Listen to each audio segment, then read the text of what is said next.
Chat, what's up, YouTube? This is the Needed Podcast 208 episodes. That's a lot, boys. We've been grinding, we've been getting better, we've been having guests, we've been popping. The boys have been showing up every single week to grind. You can also hold blah blah. Also hit exclamation point podcast in the chat. You can head over to the YouTube. Uploaded the Vo's podcast if you missed it last week about how Vo's beat up handicap kids, but only lost his only fight 0-1. Vo's is 0-1. His only wins were against handicaps. Tough to see. Never thought we'd go down that line. Never thought we'd see somebody with that fighting record, but that is there. You see it right there. Juicy hit the podcast. Boom. You can go over here and hit that. Head over to the YouTube. But boys, today I mowed the lawn. I mowed the lawn today. I gotta call out my wife. Huge violation on her part. So I'm mowing the lawn.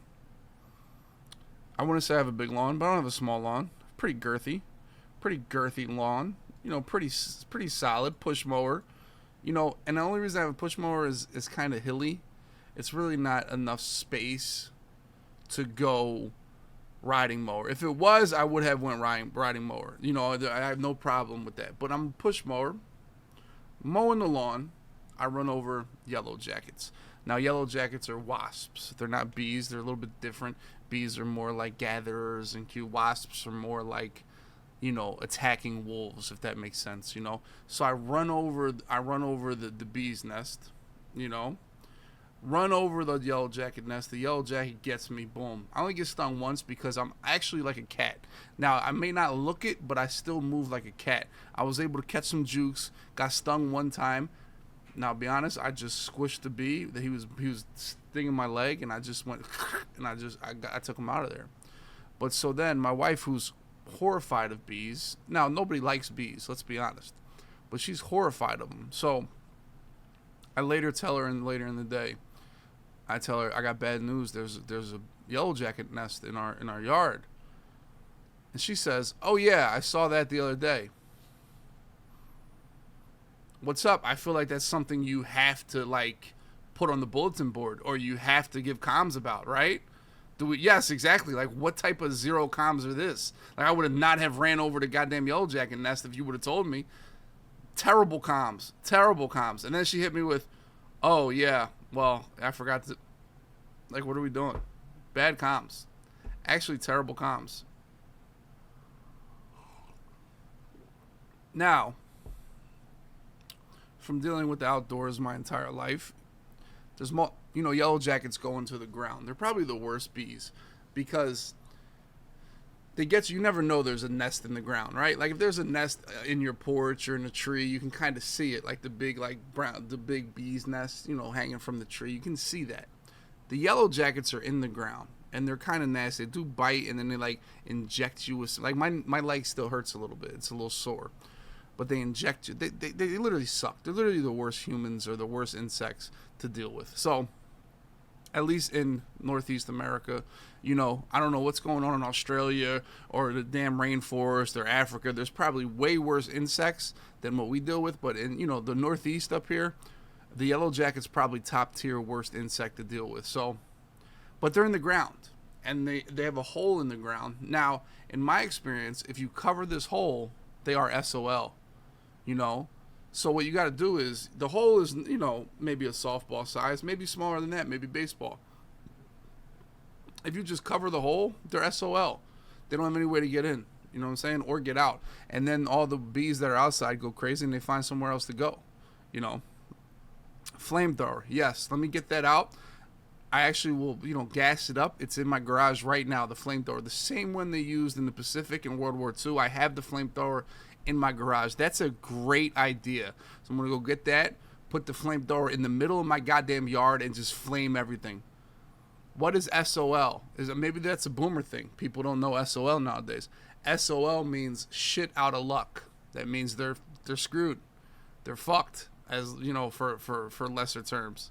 Flame their ass. So I've also seen people take the foam and spray the foam. Do you guys know the shitty foam you use for windows and whatever, the foam? You guys are picking up what I'm putting down, the foam, and they put it in there and just put the foam all in it, and then they're SOL there. Just melt some metal and pour it in the nest. Holy shit, MacGyvers are just all in the chat. A flamethrower, I'm melting metal. What do you think this is? What do you think this is? Fucking machine shop or something? I can melt metal and I have a flamethrower? Like, what's going on here? What else? What else do you want me to do?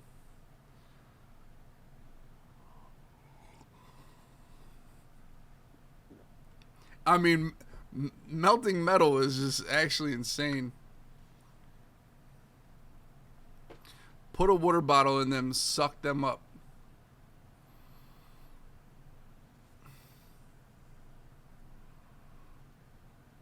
I mean, listen, this is my experience with Mother Nature, okay? I'm 36 years old. I've been out in a lot of Mother Nature. If you don't mess with the Mother Nature, it won't mess with you. The spot where this hornet's nest is, not frequently traveled. Now, I'll never walk over there until I have to mow the lawn again. My wife's not going to walk over there. But my son, not as smart, I'll be honest. He's not slow. He's actually, smarter than I thought. But he's not smart enough to be like, don't walk over to that spot. So he could beeline for this spot at any moment, for any reason. We don't know. Who knows why he would run to this spot. But it could happen. So that's why I'm a little more worried about it. Gasoline kills bees right away. This guy, I get carried, watched the TikTok video of a dude putting a cup of gas on the nest and killed the hornets. You watch one TikTok video, he's fucking a bug's life over there. He knows it all. See? That's the problem with society. Not only do they watch a YouTube video and they talk about it, but now they talk like they know they're actually experts, right? Now everybody's a goddamn expert. They watch 30 seconds on TikTok and they're an expert. Okay? Now, we had workers from Guatemala. Shout out to Guatemala. I don't know if any of you guys are from Guatemala, but Guatemala is in Central America, I believe. It's further south than Mexico, so it's even more Mexican than New Mexico. So Guatemala is real. And what those guys did with the big hornet's nest in the air, they would light it on fire and just let the whole thing on fire. Now, it was a shitty way to treat Mother Nature and the environment, but boy, they hated that shit. I'll tell you that. And they weren't afraid. I'll tell you what, man, them damn Guatemalans, man, they taught me a lot about life. I'll tell you that. Mexico and Guatemala got beef. Now, I'll be honest, the two Guatemalans we worked with, very light-skinned. I don't know how they're darker. They were not dark. But who knows? Oh, my God, you guys are like, you guys are kind of shitty. Stupid.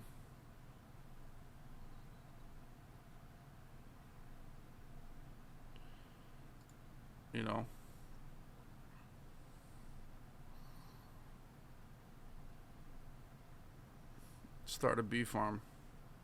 Alright, that's enough about the bees, boys. But anyway, long story short, need better comms from the wife. Definitely do. We need better comms. You can't be out here not telling me about a hornet's nest, We are the smartest chat on Twitch. I mean, listen, I wouldn't put it past you guys. You guys are pretty smart. Her side of the story was, oh, damn, yeah. That was her side of the story. Oh, damn, yeah. That was it. 3 words.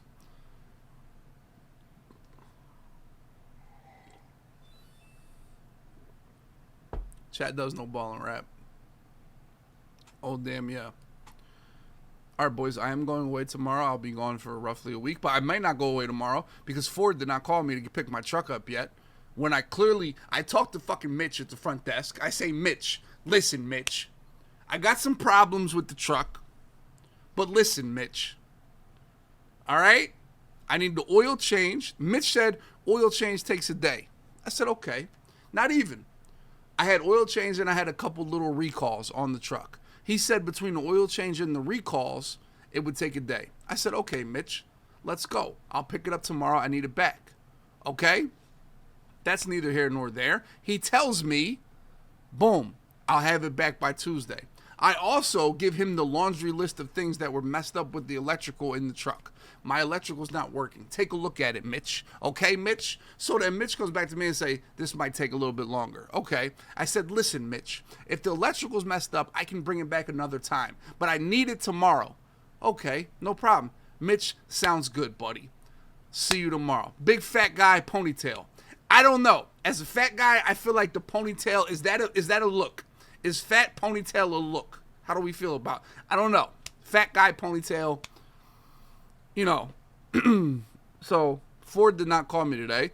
That might have been my fault. I did not know. As I told you guys, I mowed the lawn, got stung by a bee, was in trauma for 6 hours. You know. So I don't know if I'm leaving tomorrow. We'll see. Definitely need to get my truck back tomorrow. And I'm gone until I prepare until Madden 24 drops out in 21 days because like 16 fucking nerds on my timeline are posting 21 days till Madden. Guess what? You're seeing Ezekiel Elliott today, number 21. Like, okay, dude.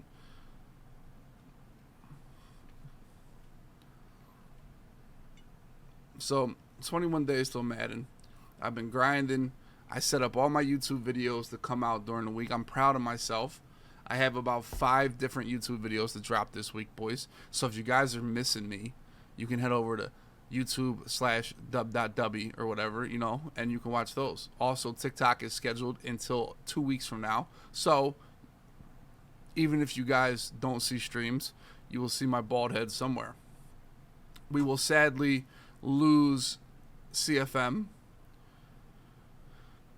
because I'll get losses to the 0-8 team. You know, tough, but you know, what are you gonna do? What are you gonna do?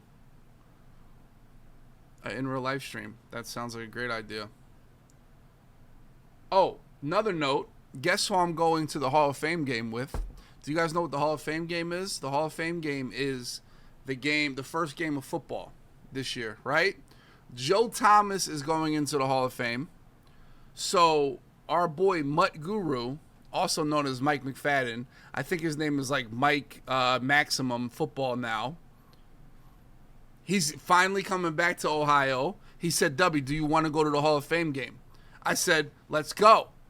And he hits me up, gets me a ticket to the Hall of Fame game. So I'm going to go to the Hall of Fame game with our boy Mutt Guru in about 2 weeks here to watch our Cleveland Browns start an epic run in the AFC this year. Do the Browns have a shot, boys? Only question I'll give you.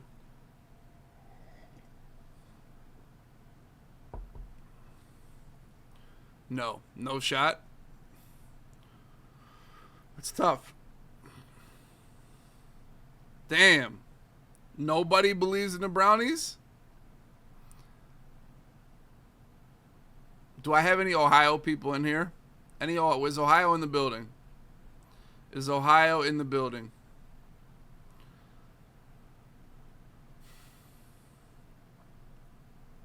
Now,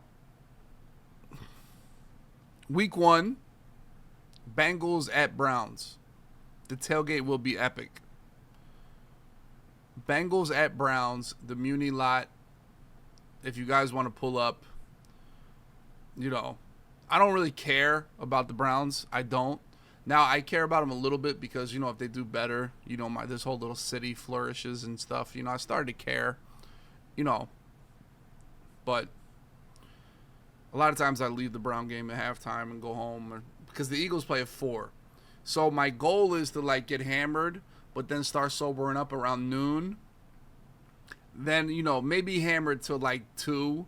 Sober up during the Browns game. Maybe take a nap at the Browns game. Violation or no?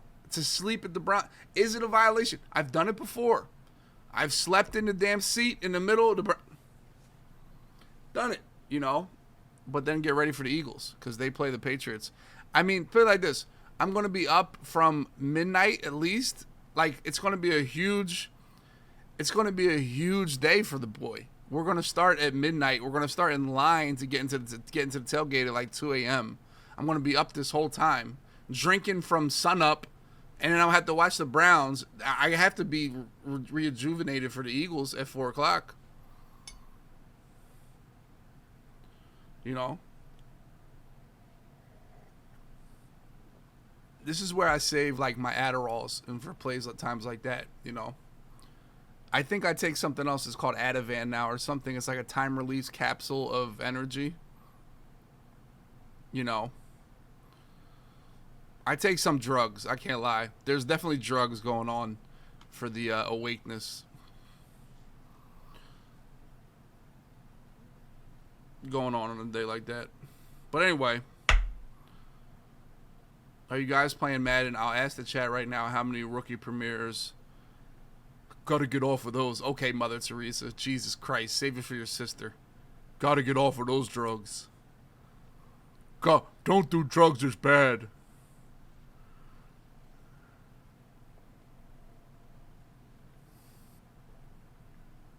Seven, 17, 33. Somehow DB has 33. Hurst has 16.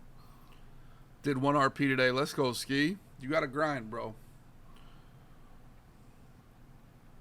You gotta grind, boys. You gotta grind.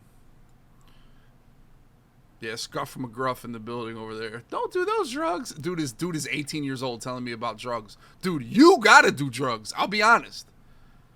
No, Lamrack is 23. You gotta do some fucking drugs, bro. You might like them. Who knows? It might be up your alley. You know, you never know. But you gotta try them. Like, how are you gonna live your whole life? I never tried drugs. Like, what am I? Come on, dude. You gotta dabble. Yeah. Like, shit.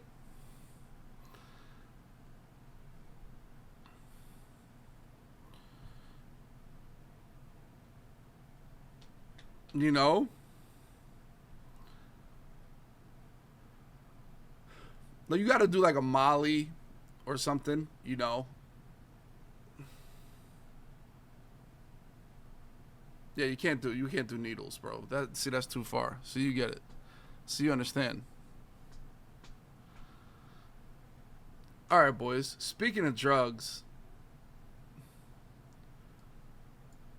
I don't take Xan for a big drug user. What do you guys think? I don't know. I don't take Xan as a drug user. I don't know. I feel like he's a lot like, I don't know. He might be anti-drug. I don't know. Tylenol. Oh, shit.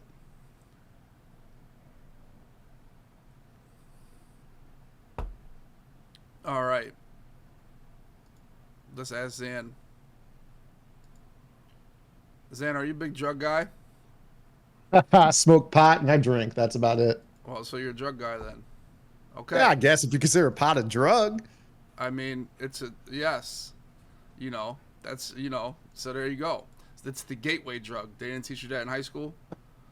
They did, but I mean, I haven't branched out too much. Okay. Well, you're not, I guess the gateway didn't get you. I guess you stayed clear of the gate. Yeah, I mean, not gonna lie, like if there was a drug I could choose to do and not get hooked on, it'd probably be Coke. I'm like kind of like I'm like a caffeine junkie, so I can see that kind of being more my speed. Okay. So if we were partying and there was Coke in the room, you'd be like, all right, I'm down. Let's rip some lines. I mean, at this point in my life, I'm not getting drug tested. I'm my own boss, so yeah, why not? Sure. There you go. See, that's what I'm telling Lamrack. As a kid, you know what happens. You know, who knows? You know, he might, like I said, he might like it. You know, it might be his new line. You never know. I didn't start smoking pot until like 2016, though. I was like one of those kids whose parents like. What's funny is my parents both smoke, and they like the entire time growing up. I was the first kid. They like real straight edge. Do your homework. Drugs are bad. Marijuana's terrible for you. Meanwhile, they're like smoking every damn day, all day long. And then like you know, I discovered I would say around like when I was like 21. That's like when it hit me. I was like I was so fucking aloof to it. You know, like I didn't even realize it until I was like 21. Meanwhile, my brother, he was like growing the shit in his closet. I knew he smoked and he grew it in his closet. Now he like actually does it for like, he got a whole horticulture degree and went on and now he's like working, you know, growing the shit. But it's like crazy because like I didn't even realize it until I was like 21. I was like my whole life, my parents were just like telling me don't do it, but they were doing it themselves. I don't know how I didn't like realize it. I was just so aloof to it. Now, you grew up in Illinois? Yeah. And you're still there now? Yep. You're a lifer. You're an Illinois lifer. Yeah, I mean, we thought about moving down to Huntsville back when I worked at Muthead, just in general, regardless of when I was employed by them. I really liked it down there, but nah, just stayed in Central Illinois my whole life. Well, I will tell you, Huntsville's probably hot as shit right now. You know, yeah. It probably is. And once I moved to Ohio up here, which is probably similar weather to Central Illinois. It's super nice right now. I'll be honest. It hasn't been 90 degrees at all. I don't even think it's been 85. It's been a cool 82 degrees forever. I think, up here, the Midwest and everything, we get a bad rap for weather. But I'll tell you, the summer is really cool here. I don't know if it's like that in Illinois, but it's super nice. I went out this morning. I picked up golf again within the last 2 weeks. I went out this morning. It's supposed to be hotter than hell today. I went out, hit the driving range, and it was all breezy. It was like the coolest 89 degrees I've felt ever. Tomorrow's supposed to be really, really hot, so we'll see how it is then. But we're just now getting super hot for the first time. So, are you a big golfer now? Are you getting back into the swing of the golf game? I played a ton when I was 19 to 20, and then I gave my clubs away to a kid that lived across the street because he wanted to join the high school golf team and didn't have any. And that was a mistake because then I went, a couple of years later, bought some clubs that I was just stupid, didn't really understand the difference between beginner clubs and blades. So I bought some clubs that, were on sale and they were way too hard to hit. And it kind of demotivated me. And I was in school at the time and just hadn't played over the last decade. A buddy of mine won a foursome at a scramble for high school we went to. And I borrowed my dad's sticks and got that feeling again. I was like, shit, I got to get back out here and do it again. So, I bought a set of clubs this past week and been going out to the range every morning. It's been nice. So are you nice now? What's your handicap of a golfer? Oh, shit. I probably wouldn't break. If I were to go out and play right now, I would be very lucky to break 90. I could break 100 right now, but back when I played a ton, I broke 80 one time, back when I was 20, but nice. Right now I'd be awful. Yeah, I've conceded the golf thing, because, I feel like one, being really good at Madden, I don't know if you feel this way, but it makes me feel like I suck at everything else, especially having a Twitch chat and hearing them consistently talk about it as if they know about it, and I'm like, you guys are clueless. And that makes me feel like everything else, and I feel like I'm the Twitch chat in every other aspect of life. I feel like, dude, if I'm so good at something, I just respect every other trade and every other skill to the point where okay, that one's not for me. I'm a little bit afraid, and I don't want to be like the Twitch chat of golf. So golf for me has been conceded. Luckily, all my friends are online Twitch chat, so and I'm in a new city, so nobody really asked me to golf. So we'll see if that ever comes down the line here, but I don't think I'll ever. I think I've conceded that aspect of my life here, the golf game. I feel like it's one of those games where it's just you versus yourself. You always chase that one shot that you hit, that one out of 100 times you swung during that round. It's if I could just do that 72 times, and you can't, but it's definitely, that's the feeling for me is can I do that again? And you just got to chase that. A lot of people think it's super boring until they get out there and play a little bit, and then you hit a few good shots. You're like, damn, that feels good, because so many people can't hit a good shot. And people talk about I slice everything, and then you can hit your driver. It's just right now I'm trying to chase, trying to get to a point where I don't constantly just top shots and duff things all over the place and just consistently advancing the ball. It's it's kind of a good feeling, but yeah, I mean, it's it's one of those sports that you could also play into your older ages too. Mm-hmm. It's not easy to go play pickup ball with people when you're 50. Yeah. Well, so. I think a lot of people use it for that.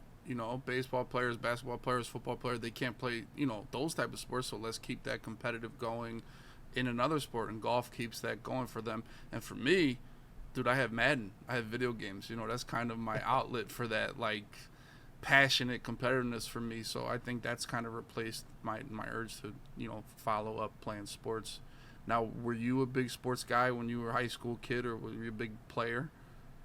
Yeah, I played basketball 4 years in high school. I played a little bit. It was funny. I played football my freshman year, and I was one of those kids. My mom straight edge, you're not gonna play JFL ball. When you're in high school, your growth plates, all this.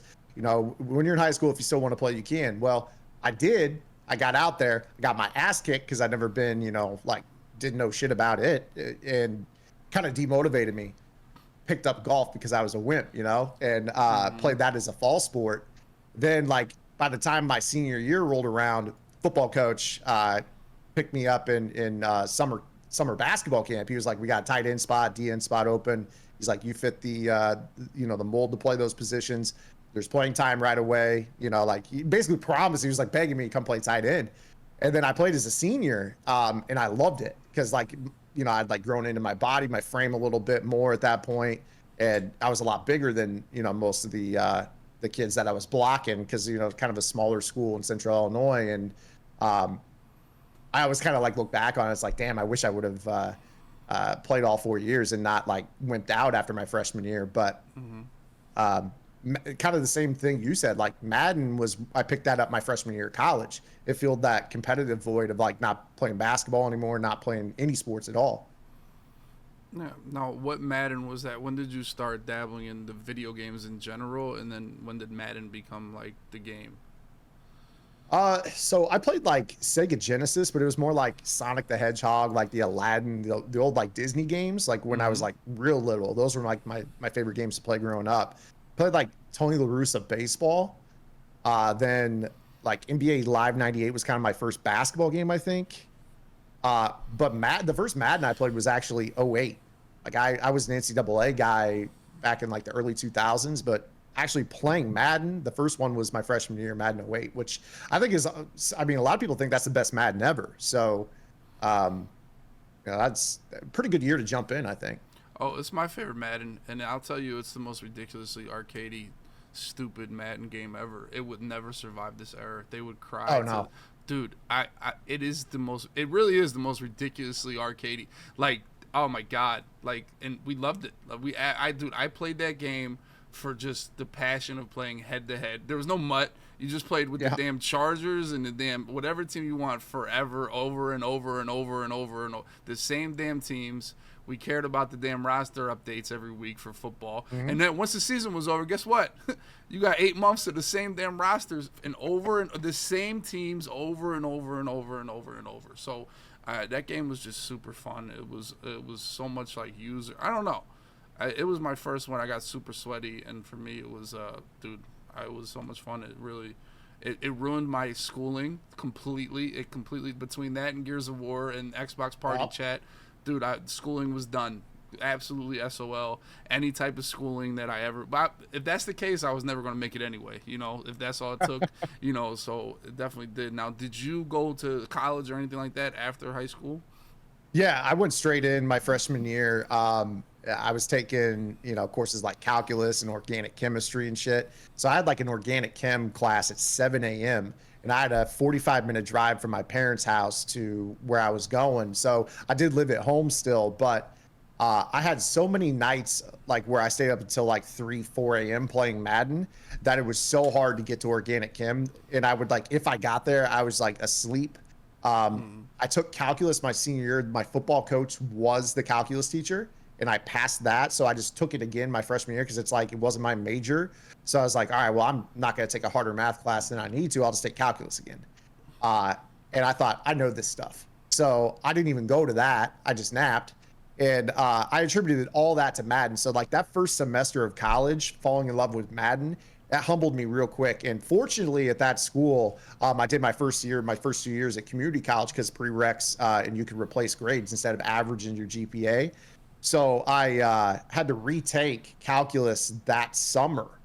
And I had the same professor that I skipped out on the class the whole first time with, but I showed up. It was like one of those deals where you had to like take, every class was like 4 or 5 days a week, and it was like for 3.5 hours because you're squeezing a whole semester into like a 6-week window. And I was the first one in, the last one to leave, and I got an 89.7, and she didn't round me up to a 90. And I still think it's because of Madden. Like I skipped out that whole semester. She thought it was disrespectful. I tried to earn her trust back, and like she was just like, you didn't earn it. So yeah, like Madden definitely kind of like threw a wrench into like my schooling at first because I was always like a straight A's kid in high school. But at the end of the day, it ended up it came around, and I was able to finish strong. So you graduated college? Yeah, I got my undergrad in biology in 2011, and then I finished my master's in 2013. Okay, and so like, I mean, did you want to work in the field? Like biology, you're screaming like scientist to me right now. Like Yeah. biology, I feel like you're in a lab. See, as a stupid person like me, I feel like you're in a white coat, like doing some damn scientist I was. volcano or some shit. Like, so what was the plan as far as work after all this, grind? So the program that I went to for our master's program was at the SIU School of Medicine here in Springfield. And it was a public health laboratory science focus, which is like only one of 3 different programs. There's like University of Texas in Austin, and there's like a school out in Maine that has it. But basically what it was is it was like a kind of like an overall like understanding of like public health lab science.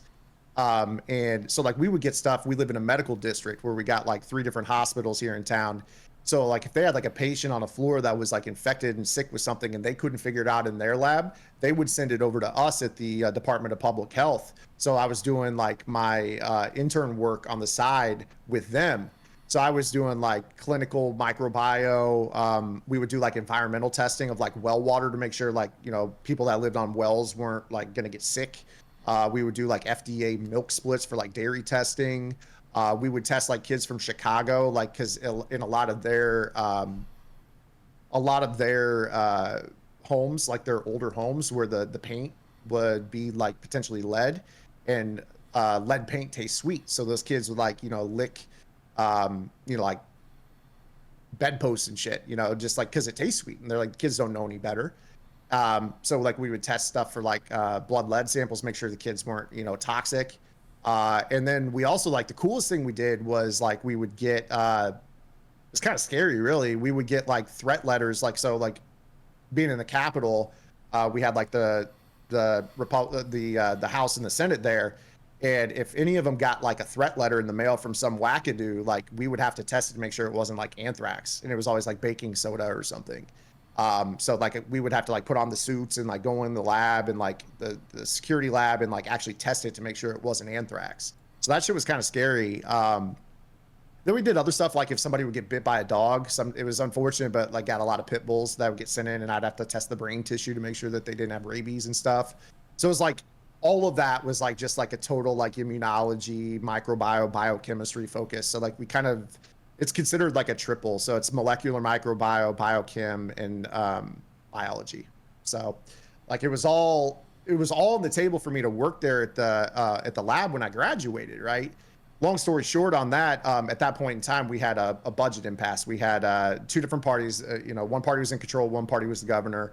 Couldn't get a budget. So they couldn't hire any of us that graduated from that program. And I was just sitting there with a master's degree. And I could have gone backwards to go back to like a hospital lab, but that was not really like what I went to school to do. So I was just sitting there like working in a surgery department for the School of Medicine. Like I just stayed there and worked there at an entry job. And that's when the Prima gig came about. And I took that money from the Prima guide that they gave me for writing that, and I jumped into Madden full time. That was kind of like my startup money for it. So what year was this Prima guide? Because I used to buy them thinking they would help me, and I can't lie, I bought the 06. No, at the time, hell yeah. Like when I didn't know any better, hell yeah. They helped the shit out of me. So what year were you in control of the guide to the game? I used to buy the guide for every game. I was a sweat like that. Metal Gear, I'm buying the guide. Tomb Raider, give me the guide. Max Payne, I'm giving me the guide. I was a big guide guy. Big guide. Because they were 17. Cool. Yeah. Oh, okay. See, you got a whole man. Yeah, so I'll show you. I keep it just in case anybody wants to chin check me in my chat. So what have you done in your life? There it is, right there. See? So, yeah, I was a big guy. I remember 06, I had it. They were like, run off tackle to the left, and something like that. Yep. Like, this play, the Eagles like to use this play a lot. And I'm like, let me mix that play in. Try to target T.O. Like, yeah, I was a big, dude, 06, I was a big guide guy. But then, I realized, like, holy shit, this is not meta. This is not what I should be doing. Then you hit that crossroads, like, okay, now it's time to cheese. That's pretty much what it is. This is not the cheese right here. So for me, I was definitely a big guide guy. So after you did that, 17 was the kickoff to where I'm going to do Madden as a job. Now I feel like you've been at a bunch of different places. Now I will tell you, you had the old YouTube channel, the Forward Progress, which listen, this was around, when I feel like that was real old, the Forward Progress one, because I used to watch that, and that was one of the only ones I could say like was legit good tips for me when you scroll through YouTube. Now I don't know when you started that. I don't know if it was 17 or it was before that, but I feel like it was old. 12. Yeah, I feel like it was old, and because 17 I wasn't scounging YouTube for like every little tidbit or watching YouTube videos, so it was definitely old, and it was it was good. Like you had the biggest tip I remember was the one where you would hit stick on the kickoff and they wouldn't touch you, and then you'd be able to hit stick, you'd be able to get up. I think you put on there like you could like miss a hit stick and then none of the blockers would block you, and by the time you got up you were able to make the tackle on the kick returner. So that was one that I remember. So there was like little tidbits you put out, and I feel like you've gone a bunch of different ways. What was the arc of your Madden content creation from 17 until now? Yeah, so like when I first got into Madden back in 08, like I kind of discovered that there was a comp scene, kind of like what you were talking about, like 09, 10. And I remember like the old TGL forums, and like I remember you on there. I remember your drawing of, I think it was Ryan Howard, that was your avatar back then. And I just saw like all the guys that were like comp players at that point in time, like talking live, updating the threads, and that's kind of when I discovered like, oh, there's levels to this, right? Like I always played online, like it was fun, but like when I kind of like discovered like there was a forum out there and these guys actually get this stuff on a crazy level, I'd always used to like write up like threads. There was another forum that was kind of more sim and more like less toxic at that point in time. That was like the VG Sports forum, which became the Madden Bible guys, Gibbs and Farrells later on. But what was weird is when I could finally actually play in tournaments, that was right after MLG dropped Comp Madden. So there was literally no tournament scene when I like decided, I was like, I want to play this game competitively. I was also in a state where couldn't play Saloon because Illinois didn't allow it. So I couldn't play cash games online. The only opportunities I ever really had to play competitive Madden were the Virgin Gaming tournaments in 12 and 13. So that was when there was one damn tournament all year. I didn't have the money to travel down to Atlanta Gamer Society because I was in college. So we prepped for the one tournament those years, and I got top 16 in Madden 12. Actually lost to Boogs in the top 16. He beat me 24-23. Or he beat me by a field goal, rather. I was 23-24 passing. A lot of people like, oh, you're an old man toter. I actually passed in that year's game. I fumbled twice after the catch because the Packers force fumbles like crazy in Madden 12. They stripped. Yeah. It wasn't even his stick. It was this. The chicken wing. Yes, and it was the slowest animation too. Remember how slow the animation was? Like, and you were just they walked sitting around there like, yep. And they would just get the animation where they hang on you. Is the ball going to come out? Is it going to come out as a fumble? Boom. So yeah, 12 was nasty. So I lost to Boogs in the top 16. And that was kind of like the moment where I like kind of realized like, damn, like I prepared all year for this. And it can come down to some RNG, right? Maybe I didn't have the heart. Maybe I just kind of like understood what I wanted to do in terms of like staying in Madden. And that's kind of where I took the money that VG sent me. They sent me like just enough to buy a gaming laptop. And I had enough to get like a little Hauppauge HD PVR. It's like a crazy ass big old box that had like the wires. This was before HDMI. So you had to plug the red, yellow, white into your television and shit to record.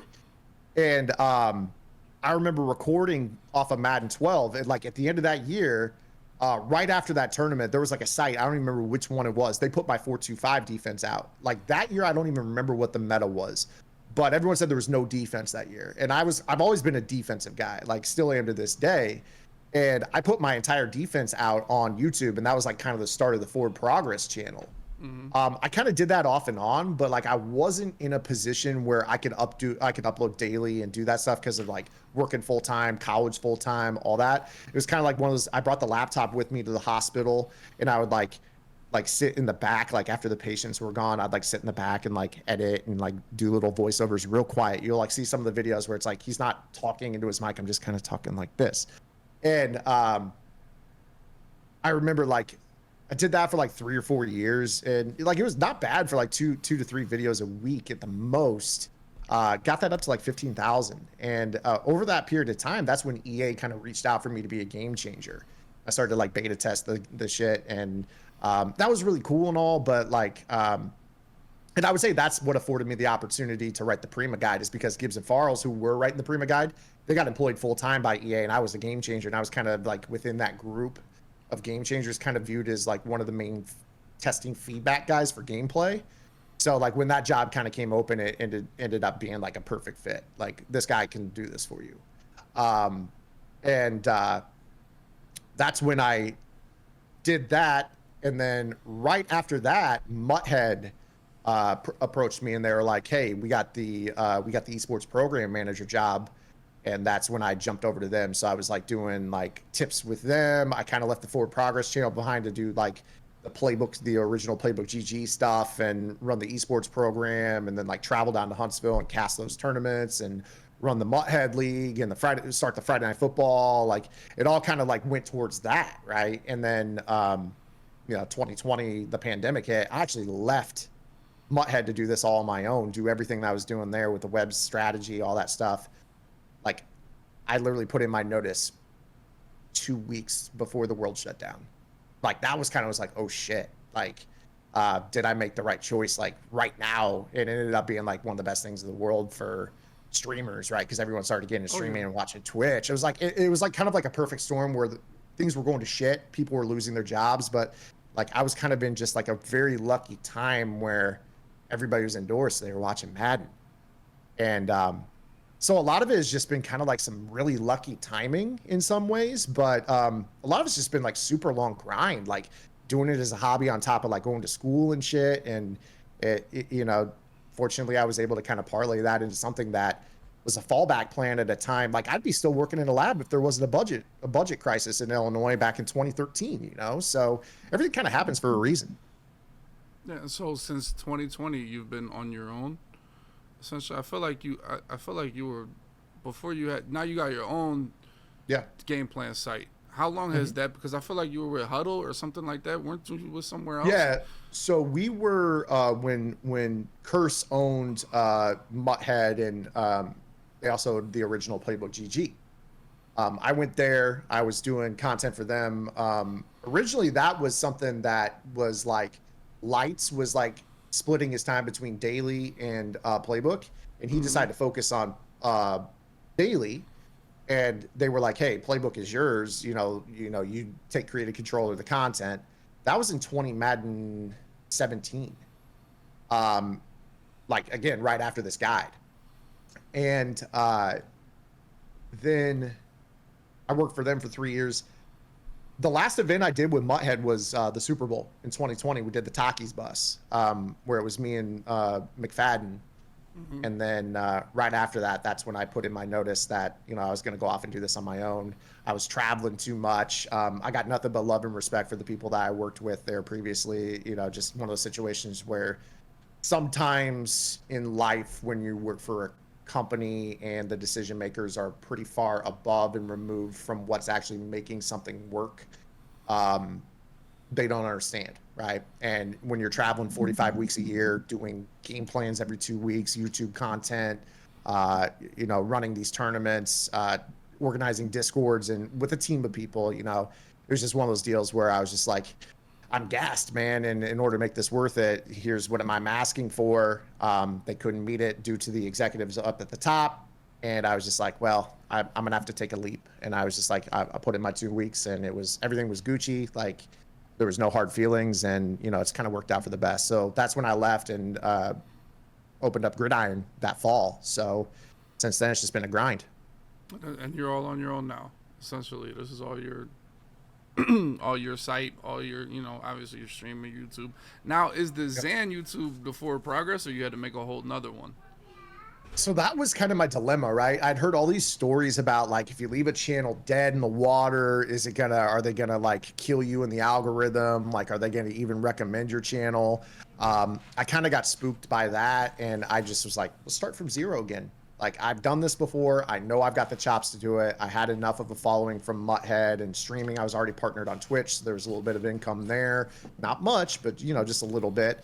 And, I started from zero and it's been a slog, but I feel like honestly, just like, it was weird. Like I would say like December, 7 months ago, that's when the channel like kind of like hit that gear where I'm like, okay, things are starting to happen. Like, I've seen this before on the Forward Progress channel, but that was like right then I took the guaranteed money of working, with Muthead. I'm seeing that again on the YouTube on top of already running a successful website and streaming and doing all these little things. Now it's like, damn, YouTube is starting to get to a point now where I think maybe 2023, 2024 is going to be like, I might look at that as its own like revenue generating center for me rather than just like, oh yeah, this is a place where he like puts tips and like, if you like it, go check out his website. So, yeah, I'm really excited about this next year on the YouTube channel. In my experience in YouTube, it doesn't do good when you think it's going to do good. Like, because Yeah. everybody's kind of flooding it here in the next Mhm. month or so, you know. And at the end of the day, we're going to get flooded by, you know, the big YouTubers, and we're going to, you know. Yeah. And I've always experienced that, you know, kind of like you have super like anticipate a super good YouTube to start because it's Madden launch, but I've Mhm. always felt like the Thanksgiving to Christmas, you know, when kind of everybody else dies down, and then here I am still grinding gameplays. That's when I get a lot of steam. Thanksgiving to Christmas, like you said, to January is where, you know, the big guys, you know, tail off a little bit, and then you just keep pumping, and that's where I kind of have found the success here in YouTube, is rather than the launch, which you would think like, oh man, launch is gonna be great for YouTube. It hasn't been a boomer for me as far as I'm concerned. Now talk about Yeah. streaming too, like when like because you've been grinding streams, and that's why, like, dude, as me and Skimble talk a lot, and like the people that grind streams, like we always have like the utmost respect for like people like you that, you know, that's always like, dude, and it's motivational for me, especially like to see somebody playing, like, dude, I boot in your stream and it's like 7 hours. I'm like, Jesus, he's been, you know, every day, you know. So for Yeah. me, talk about like when you became like streaming as a full-time thing and you put this much effort into it. Yeah, so I think like my natural cycle of streaming is it's a lot harder for me to do at launch because of Gridiron, and like all my focus and attention is labbing the game crazy, doing the content for the people that pay for the website. And then I could stream like a little bit on the side, like, you know, three hours a day maybe. But then once that dead season that you were just talking about, like it's tortoise in the hair. I think a lot of people view content creation in general through it, like if you're not at your ceiling, like you just become a quitter. Like, and I hate saying it that way, but it's just like I see so many people fall victim to that, where it's like the real mentality you have to have is like, yeah, like in August you're gonna have 400 people watching you in your stream, and you know, for you it's a lot more than that even. But for somebody else, it might be their ceiling is like 30 people because they're several rows down, and then boom, November, December hits, and you know it's not the peak anymore, and you become demotivated, and then that second wave hits at like the Super Bowl because now it's not football season anymore, and people quit that, and that's when the directory is open for the taking. Like, yeah, I'm not operating at my peak viewership of the year, but I am taking somebody else that's left the directory, and I'm taking their hardcore 365 a day Madden fans, and I'm converting them into people who watch me. Now, yeah, they might go back in the fall, but like at the end of the day, they know, and I know the value of being live every single day, and it's going to be, you know, my floor is what I'm more worried about in the summer. So I put these hours in the summer, not because it's like what I want to do, but it's something that I know, like, you know, there's some days in the like in the, within the last month where it's like I got 220 without raids, right? And, you know, that's good for me. I'm not like the crazy biggest streamer in the world, but I'm consistent, right?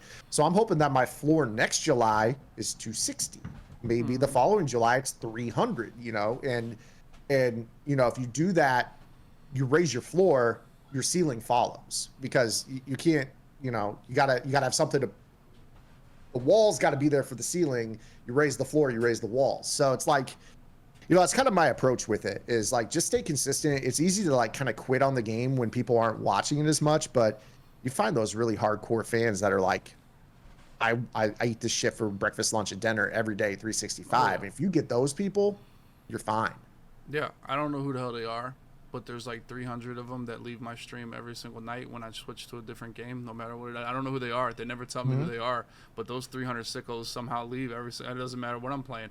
I could be doing jumping jacks, I could play only up, Apex, whatever game I switch to, those 300 people leave, and they leave fast as shit because Mhm. because one thing I do that helped me as a streamer, and I tell people all the time, I never know how many people are watching my stream. I never have a viewer count on my dashboard ever, because it affects you.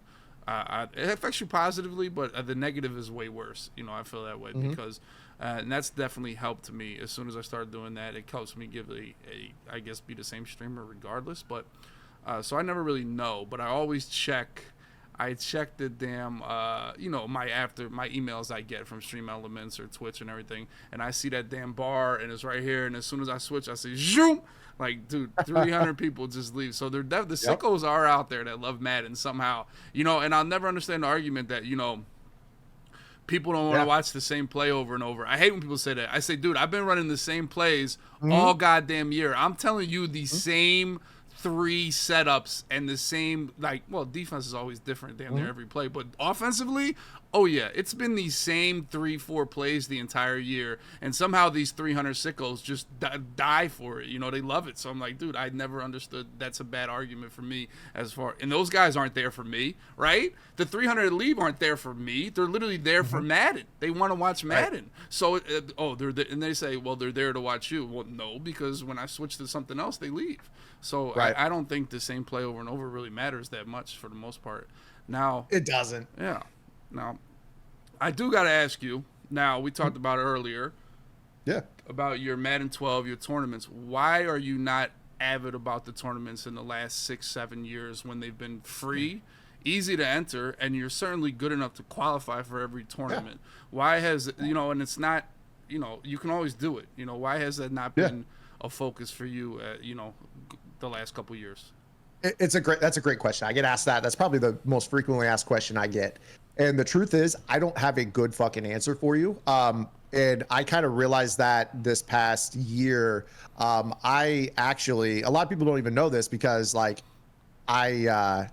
haven't, and I've been passionately I just don't play in them. I'm not motivated like that. And to a degree, that is true. I'm not lying to you and say I'm not competitively motivated anymore. I understand kind of where my bread is buttered.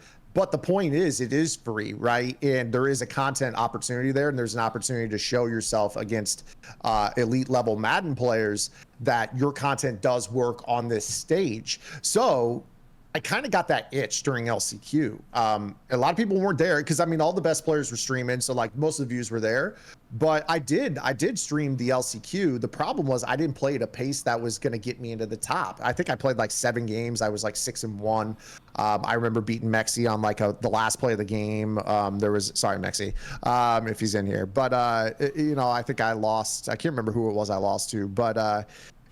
And then I realized with 3 hours left that I needed to play something 7 games just to creep into the back. And it's but that hunger was kind of there. I can't even lie. It was oh shit, I remember what this feels like. I enjoy turning my chat off, just focusing, because it's such a different thing compared to when you're streaming and you're answering questions. You're I'm not necessarily the biggest entertainer, but I am a big check chat, answer the question, even if it's entry level question. That's kind of what my vibe is, right? I'm the chat where there really is no stupid question, right?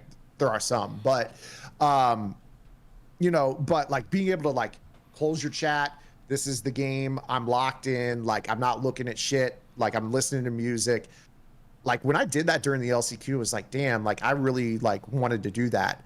And I told Katie, I was this coming year, I was once that MCS schedule comes out, we're blocking that out, because there were some other times where we had a vacation lined up. We went down to Florida to see some friends that moved down there. Guy's a doctor down in Orlando, and that coincided with a ladder one time, and then there was another one where we had a family function, and it was just really bad luck. That was last year. Because I told Katie, I was win, lose, or draw, the content opportunity is there. So for me as a content guy, it is stupid not to play in those. So I knew that question was coming, but the answer is yeah, I kind of wussied out on playing it over the last couple of years just because I was I wasn't motivated that way. And then when I actually, it's funny, I say this all the time when I'm watching, you and I being kind of about the same age, we talk about content, we might view Madden differently, but when you talk about content, you always say shit that's yeah, that's right. And last time I heard you say that, I was you were talking about just the content opportunity of it. And that's when I was yeah, I got to quit bullshit on that, because it's even if I don't qualify, it doesn't mean shit. I'm still one, I will qualify, but two, I will show that hey, even as a teacher, I'm not Tiger Woods. I'm more Butch Harmon or Hank Haney, right? I'm not going out and I'm not winning the British Open, but I could take a look at somebody's swing and I know how to fix it, right?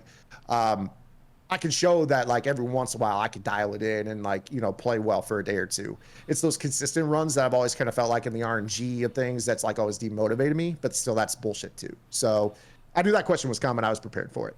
No, I mean, the RNG is a big deal. You know, like it's going to happen. Yeah, absolutely. I feel like, you know, I've always been smart enough to realize, you know what, I'm probably not going to win this tournament. And I've always like back when it cost money to travel to, and like people were like, why didn't you play? Mm-hmm. Dude, it cost like I had to travel, I had to pay the entry fee, and it was to win $500. Like, you know, I first of all, I didn't have money to do that type of stuff, you know, and so for me it was like, I'm good. But once it became free, I tell people all the time, like, dude, I'm rapid fire. I'm in these the rest of my life. You know, if they have this, like, I'm in this the rest of my life. And one of the biggest fears, especially for streamers and everything, is like, dude, what if I get popped? You know, and then I'll never forget. I don't Madden 19, no Madden 20 or 18. I remember I do a run commit pick. I played Piano Man, who was always a sneaky pain in the ass player, and I had him in like overtime, and I had him in field goal range, and he run commits, which I thought was fucking wild. But anyway, he ran commit at like the 40-yard line. I really wasn't ready for it. My whole plan was to throw a streak regardless. So sometimes I overthink shit. I'm like, yo, I'm throwing this streak. It's time. I'm on the 40-yard line. He's going to play short. We're open for the streak, right? So, and I throw the streak. I throw a pick on a run commit, and I tell you, it was such a winnable game, and it was far in the tournament, and I felt like shit. Like I really was like salty and sad, and I felt like a loser. Like, and I turned off the stream, and I sat there in my pit of despair, and I still saw all those assholes in the chat, and they were all there, still laughing, and they were still there, and you know, I'll never forget, like, they were still there. They weren't going anywhere. They weren't like, yo, we're turning this shit off. He sucks. They don't go nowhere, you know. And they're there to support you. And at the end of the day, I mean, people realize that, you know, you're playing good players, dude. You're not, you know, like you win and lose games all the time. So for me, I'll never forget that feeling of just absolute I don't really like. I'm not like a bad loser, if that makes sense. Like I don't really like get like sad or like. But that game was like that was tough. Like. But and I remember watching them dudes, just the chat was still moving when the stream was off, and it was like, dude, these dudes are still here, and it was like a supportive thing. And then I remember I was like, hey, I don't care anymore. You know, it's never going to affect your viewership, or it's never going to affect your support. It never is.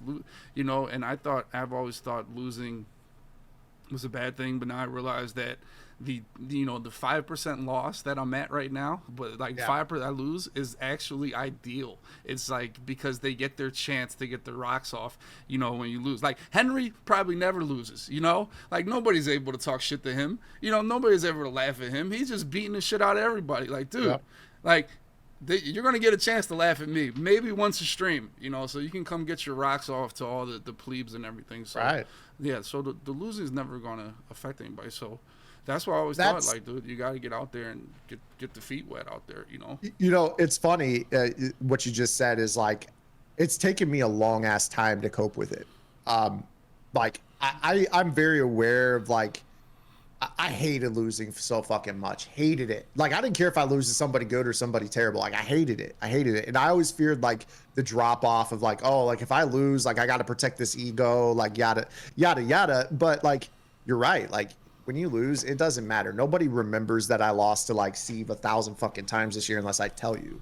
Like, and Steve's a good player. Like, and you know, at the end of the day, they show up because of something else, whether it's entertainment value, educational value. You can teach through a loss. What did I fuck up? What, you know, like, and it took me so long to realize that. Really the last 2 years I've been working really hard on my mentals. Like, I'm not gonna sit here and throw a pity party like, oh, like I was mentally fucked up. Like I wasn't. Like I'm blessed to be able to play a video game, but I used to let that shit like eat at me way too much, and like let in like the trolls that would come in afterwards. They still get me every now and then. I'm human, but I do feel like the last year or two it's been like, just load up again. They forget in 45 minutes when you beat the next fucking kid 49-7. Like it. And then anybody who's going to remind you of it is like, okay, whatever, like that doesn't matter either. So yeah, especially like when you talk about like MCS ladders, that's definitely for me. Like I'm going to play in the ladders. You know, I'm going to make the content as my focus out of it. Like I think sitting there and banking on MCS earnings is a fool's errand. Like I know where I stand in the echelons of Madden. Like a locked in me that doesn't share information, 35 to 50. Like Is that winning money? No, but me using that skill set to teach people and then showing that it works in a sit down ladder setting where I'm playing for 5-6 hours at a time for a weekend straight, and I play these hell players. And even if I were to go something like 70%, 65% win percentage, like that's still like chops are there, right? It's a teaching experience. So I ain't gonna win a belt, I know that, but still being able to show proficiency in what you do as a career is still valuable. And I feel like I kind of in some ways I wouldn't say I shied away. I love playing good players. It was just, again, kind of like worrying about those things, especially in 18 and 19. I had really bad years in 18 and 19, like terrible years. Hated those games. And that fucked me up. And that was like, where like I kind of realized the last 2 years, that shit doesn't matter. Like the viewership's there. Like they're there because they enjoy the content. Yeah, you're gonna get people that wait a week at a time to watch you lose a pub game head-to-head seasons against somebody and make fun of you, and then they're gone. Like, yeah, it doesn't matter. Now, I will tell you, as a streamer, we're the same age and we're the same. We're boomers in this community. Yep. One thing you are notorious for this epic lurk screen that you have, so they can't lurk you. So I'm the opposite because I play so many meaningless damn games, and honestly, I kind of got my start on Twitch by beating Stiff and playing Stiff when he was a streamer, playing Rose Bowl. That was kind of how I started on You're Twitch. A sniper? Not really. It was more Kent. Kent was the man that would always talk shit to these other streamers like W can beat you, blah blah blah. So we would play, like, it wasn't like on accident or on purpose. It was like, can we play? And they would be like, okay. Yeah. So those guys low key like helped me a lot by just playing me, whether it be Stiff and Rose Bowl especially, because Rose Bowl was like the Twitch sweat back in like 16, 17. Rose Bowl was like the dude that Twitch thought was like unbeatable. Like, he's the best player ever. And he was the one guy I played in 16 and just beat the shit out of him. And everybody was like, oh my God, who's this W guy? Blah, blah. So for me, I feel like for me to close that avenue for the young kids to like get their rocks off, like, okay, let me go beat the sweat. I feel like for me to close that avenue for them, because that's how I started, I feel like that'd be to do it in service for the environment of the Madden community, essentially. So talk to me about this lurk screen, and why you don't want to be lurked by these snotty nosed kids. Probably part of some of the same shit that I talked about just a little bit ago, like just the optics of like losing to some fucking kid that's sitting in your chat, see your play call, see your play art. Like, if I can avoid matching up with them, like at the end of the day, like, my fucking gamer tag is Zan Madden. Like, if I cared that much about it, I'd switch it back to a creep tag. You're right on that. I mean, it's definitely, and I mean, now with the way the room's set up, you can fucking see when I'm searching anyways, because it's right between the McMahon and the Urlocker, that lime green box disappears. So like, I'm getting fucking lurked regardless. It really doesn't matter. So, yeah, I mean, like, I do like the just chatting thing though, like being able to show the chat on the screen, and, when I'm talking to people between games, I do that shit regardless. But yeah, and I mean, the lurk screen, I used to care about it on a level so far as to block the top right of the screen. I did like okay, like if I block the top right name, cover the gamer tag in the top right corner, like that'll deter the kid from wanting the attention. Like, at the end of the day, they're gonna fucking show up regardless. So like, I got rid of that. But yeah, I kept the just streaming or the just chatting scene as kind of like my between game intermission screen. Sometimes I hop on the team building for a little bit, but I'm less concerned about nowadays. I mean, we're all playing. It's day 5 times a week, and Trop Skittle. I don't think he's a stream sniper. I'd play Trop Skittle 5 times a week, and DTOL or whatever the name is. Like, we all play the same 15 dudes 100 times. I mean, I remember a couple of years ago was you played the machine fucking 4 times a night. My guy. Yeah, I mean, but honestly, right now with what's going on with this all Madden head-to-head, it's terrible. I think it's awful. It because is. you don't get any type of matchmaking maybe till the playoffs, maybe. Yeah. And it's not like that on All Pro. All Pro is good. I feel like if you're in Legend, you're going to get a good match even in the regular season. All Madden sucks. So for me, it's like, dude, there's this new crew that lurks me. They take their turns, and I'm the opposite of you. I never think somebody would look at my play and play Madden, like literally stream watch my.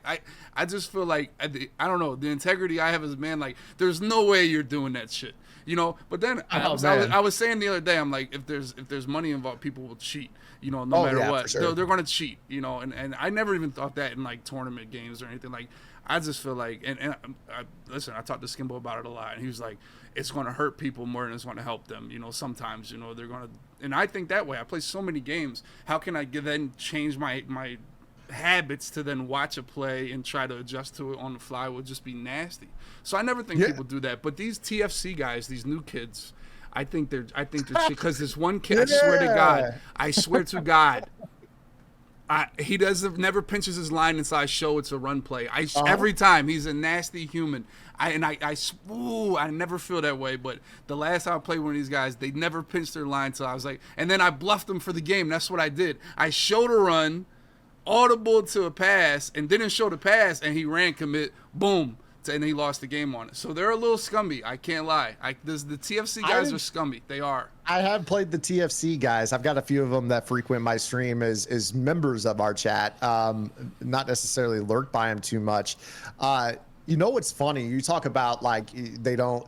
I've got like I'm a tinfoil guy. I put my tinfoil on fucking constantly. But like, I swear to you, when I get this like itch that somebody is lurking, I do the old couch play shit. Do you ever do that where you like? They don't have it no more. They don't. They do. So like if you hold the button and scroll, I swear it don't work no more. I swear I'd be in the wrong play. I can't do it. So I will like wide zone's my base run, right? And if somebody can't get that shit going, like I just noticed like all of a sudden I'll notice that they don't snap pick their plays. Like, oh my God, he waited for a long time. Like this is dorky shit I think of, but like, and then I'll do the couch play shit. Like, so I'll go to like slash and I'll press and hold A, and then I'll cycle purposefully slowly and stare at wide zone, and then I'll release A. Then all of a sudden I notice that their user jumps to the wide zone and I'm running slash the other direction. I'm like, okay, like that's usually where I start to see like the little shit that they're doing. And it's like, okay, maybe I'm picking up on some shit here. And then I feel like I got to play this. That's the other thing. Like, I feel like I got to play the game within the game. Like, okay, now I got to think about like, how I can bluff them, as opposed to just calling the play and going, that's kind of like always been something for me that's always bothered me. But yeah, I mean, like the other side of the coin is like, yeah, if somebody needs those advantages and you can still overcome it, you're sharpening yourself either way. So like if you can still execute your play against their best counter because they know your play, like there's still value in that too. So yeah, I don't think it's necessarily like the best thing. Yeah, Forum's talking that I play that dude fucking 3 or 4 times a week. That dude Vizzy, like shit, I play him like there was a stretch there where it was like damn near every day. But you're getting lurked by them regardless of whether or not you have a screen or you cover the corner or whatever. They're still gonna come get you. Yeah. And at the end of the day, like you're gonna play those guys. So I don't necessarily think a lurk screen matters as much. Will I necessarily put the timer up on the screen and show like the countdown to like finding a game? I don't know, but yeah, I agree with you. Like you're still playing them regardless. I have a theory that if these little kids can play me and beat the shit out of me and make fun of me or essentially troll me, and then I gotta fucking tighten up. That's how I feel. And man, I've always been good enough to where like, okay, you can lurk me if you want. Like this is a different jungle on this side of the field. I've always felt that way. Nobody's lurking me and just beating the shit out of me. Not yet. I haven't got to that point yet in my life. I definitely fear it as I get older. So what about, do you have any thoughts about, because I mean, we're in the same field. Now, I don't have no masters. So like, I'm in here. There is no going back to the lab for me. I don't have no fallback. This is it. Only fallback I know is I know how to run a chainsaw and tie knots, then use a wrench, essentially. That's my fallback. So like, what about you as far as like the next 20 years? Do you have any thoughts or plans for, as we get older? I have my best friend is a lawyer.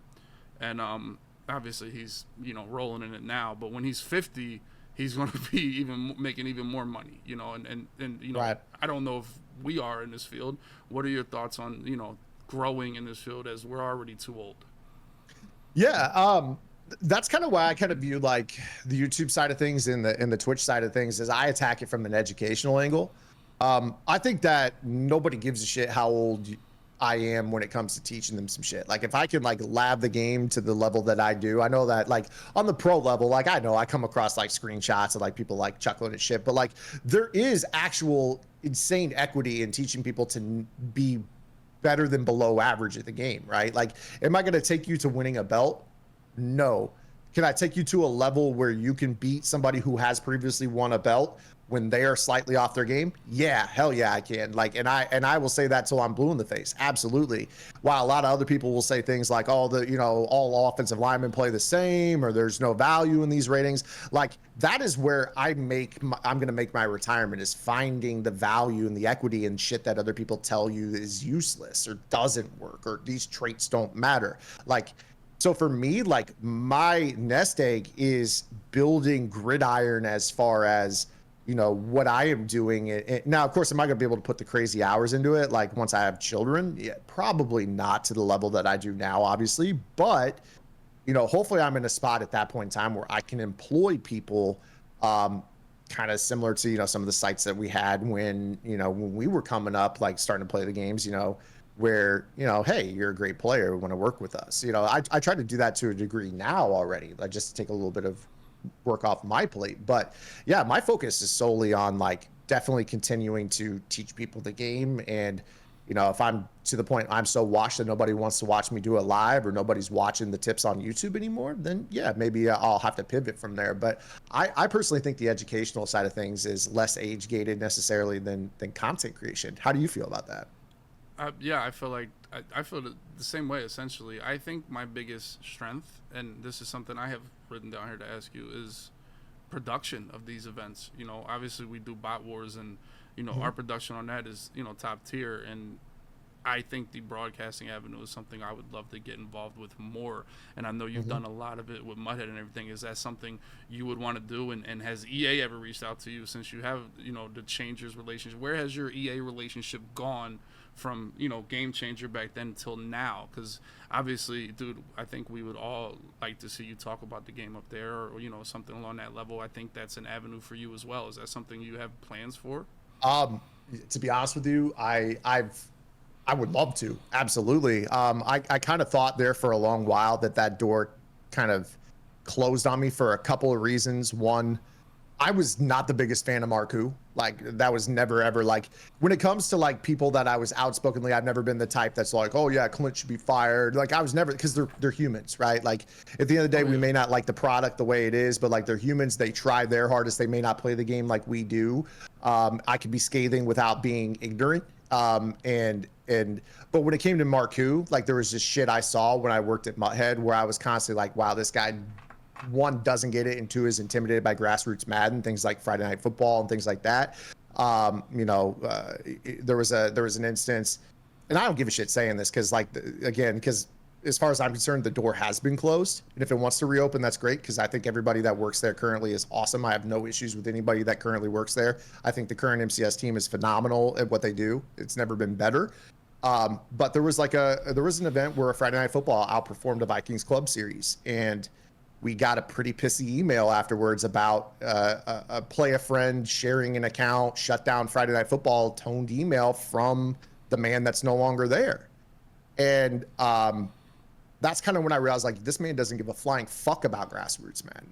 And I've always been insanely passionate about it, not as a player, but just like I love competitive Madden. I love watching it. I love talking about the game and the things that I know that, these players may be doing that maybe you don't know. So I've always wanted to cast, and I kind of got that opportunity to do so alongside Boogs and Mazesko and, a variety of people over at Muthead. But I never got the impression that the door was open for me to jump across into the MCS side of things, simply because I was pretty outspoken against Marku and the things that I had seen personally. I watched him not know how to roll random brackets back in 17 at the Madden Bowl, that Beast Mode Mac one. I watched him not know how to select the groups based off of round robins, all that shit. Like, that was stuff that happened.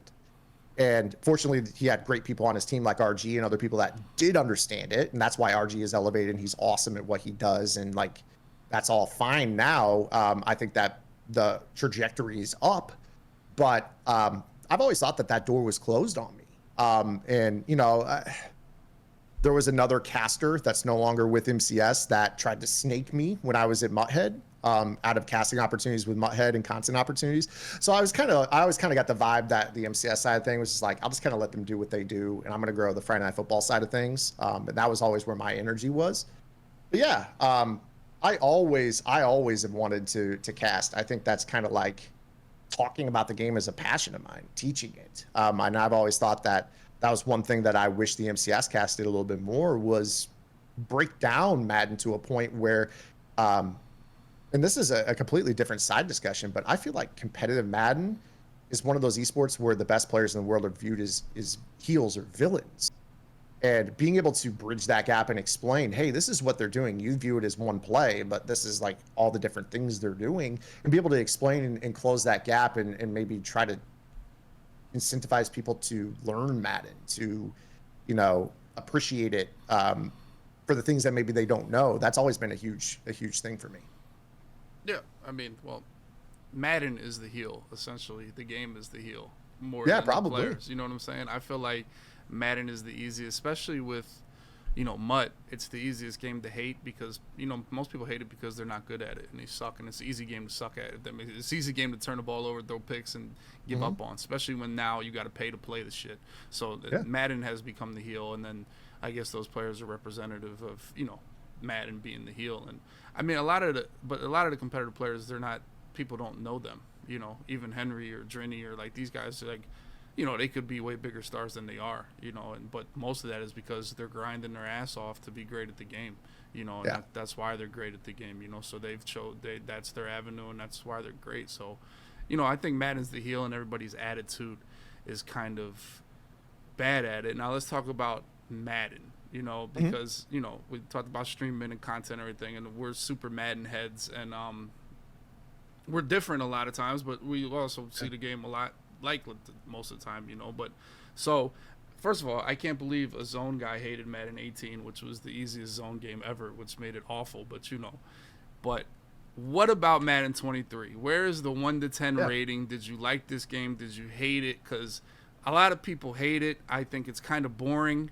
It's kind of stale. It's kind of, you know, I didn't hate it though. I'm not going to say it was terrible, you know, but what did you think about this year of Madden? Real quick, I hated 18 because everyone was good in zone, not just players that were good on defense. But 23, I appreciated it enough to a point that it was something I can play 7 hours a day, every day on stream. Is it my favorite Madden ever? No, certainly not. You know, I think that zones getting run by even as a zone guy, or you know, match and man coverage just getting lobbed, and you know, the ag phase of the game, like there was just some kind of crappy metas like that I think EA was late to the party on balancing things. I'd probably give it like a 6.5 to like a low 7 in terms of like, you know, if Madden 08 to me is my 10, that's probably where I would grade 23. I mean, obviously it's 15 years later, but no, I think one of the things for me was the last 2 years, like I said, I've been working on this shit, is me liking it or disliking it doesn't matter, right? Like I know it does matter, but like in terms of like what I provide, what I do for a living to pay my bills, it does not matter. I have to be good at the game. I have to stop bullshitting. I have to lab the game even if people hate it, because I've got people that I owe it to because they pay me to tell them how to be good at the game. So whether or not I hate the one step ahead meta, like 21, I played MLB. 21, I hated current gen. I played MLB all summer, and that killed a quarter of a year's worth of growth for my business. And after that, I was like, learning experience, get over your shit, get good at the game. Nobody cares, get better. That's part of like what we've been talking about. So like, I don't think it matters if I like it or not. It's still my job to get better, which will increase my enjoyment, right? That's not to say that everyone who hates the game isn't good. It's just, for me personally, that's where I'm at, where it's like X Nasty kicks the shit out of Spinner. You know, you don't have to throw on one step ahead, universal KO, you know, whatever. If you got a run scheme that just gashes it, right? You know, so at the end of the day, I'm, you know, these people rely on me to tell them how to make their experience better. So I think one takes care of the other. So now I love Madden 21. I thought it was the best Madden since 17. Honestly, I love man coverage. You're anti-man coverage. Talk about how you're an anti-man coverage person. Well, you know, for me personally, I think that if I can learn what zones do, exactly how they're coded, what the rules are, short hash, wide hash, trips, twins, match on or off, when your guy is on this type of route, how does that change how my vertical hook behaves? There's a lot of shit that I teach that a lot of even top tier pro players don't know. Like a lot of them still don't know how to make a vert hook, match a slot corner, and turn off a route so you could like defend double seams and all that stuff.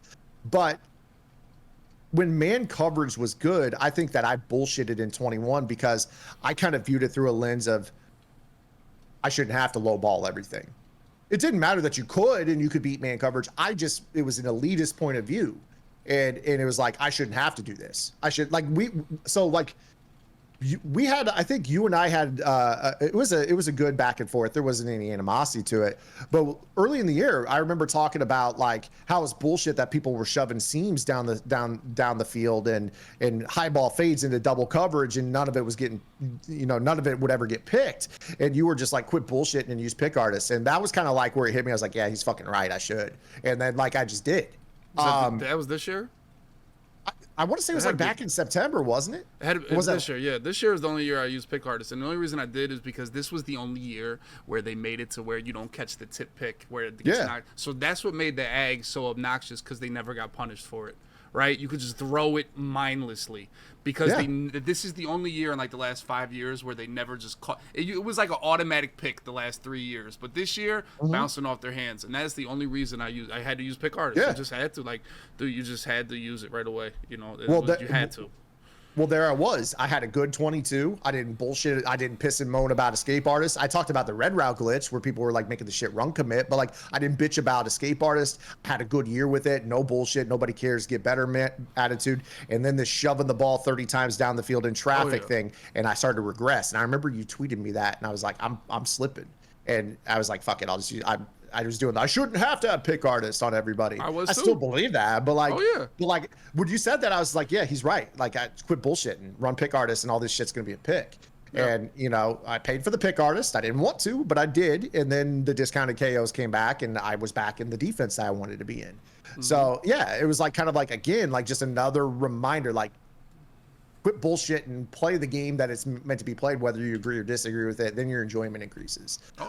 It might be a little monotonous, but you know, fun is winning. Winning is fun. I tell people that all the time. Like, you hate defending the run. I enjoy running the ball and beating the shit out of you because you can't stop the run. Like, you know, and you're a run hater. Like, and I've heard you say this year that running the ball is way too fucking hard this year. So like being able to run the ball in this year's game, like I don't want to hear anybody say a fucking thing about it. I know everyone hates stopping the run, but like, you know, fun is winning. Winning is fun. Find your way to beat the meta. Your enjoyment increases. You're going to play this shit every day. See, I use it because you're one of the losers that say dollars shouldn't stop the run. You know, well, I mean, small players shouldn't stop the run. No, but it was never the small players. It was the guys up front and knowing how to shoot the gaps and what. Okay, if he's running trap, I shift my line this way. If he's running inside zone, it was always something different. There was a way to stop it. This year, since Mutt, you know, they got real line, but the safeties do get way too OP as the year goes on. And I noticed the difference playing CFM, that my dudes in CFM get fucking just absolutely pancake. The safeties you put in CF, dude, they have no shot against the run. In Mutt, you know, these Julius Peppers and the boys are OP. They're stupid. But this year, stopping the run was pinch your line, crash it down, and just stand there. And it stopped every shotgun run with ease. You know, it was to the point where I was playing yesterday and this dude was running inside zone inside the 5 on dollar, and I was pissed that it wasn't getting stopped. It was working. Like, and then Earl was like, well, imagine complaining that dollar stops the run. Well, it stopped at all the other 2,000 games I played all year. It's not it's just, it works this year. Pinching your line and closing your eyes stops the run. And it was never like that. It was never like that back when you guys were, Apke sheds. I'm like, no, Apke and the boys don't shed. They just, the time is the 3 down linemen take up the blocks, and you got to find a way to go, I don't have a huge issue with the gap shoot. I agree with you totally on that. If you take the 5 minutes, it's 5 minutes. That's what makes me, that's why I chuckle so much. Everyone talks about like how it's impossible to stop these AKA running backs. It's like, dude, there's a gap shoot for everything. But on top of the fact that they don't block the damn nose tackle half the time anyways, if you just pinch your line, like you said.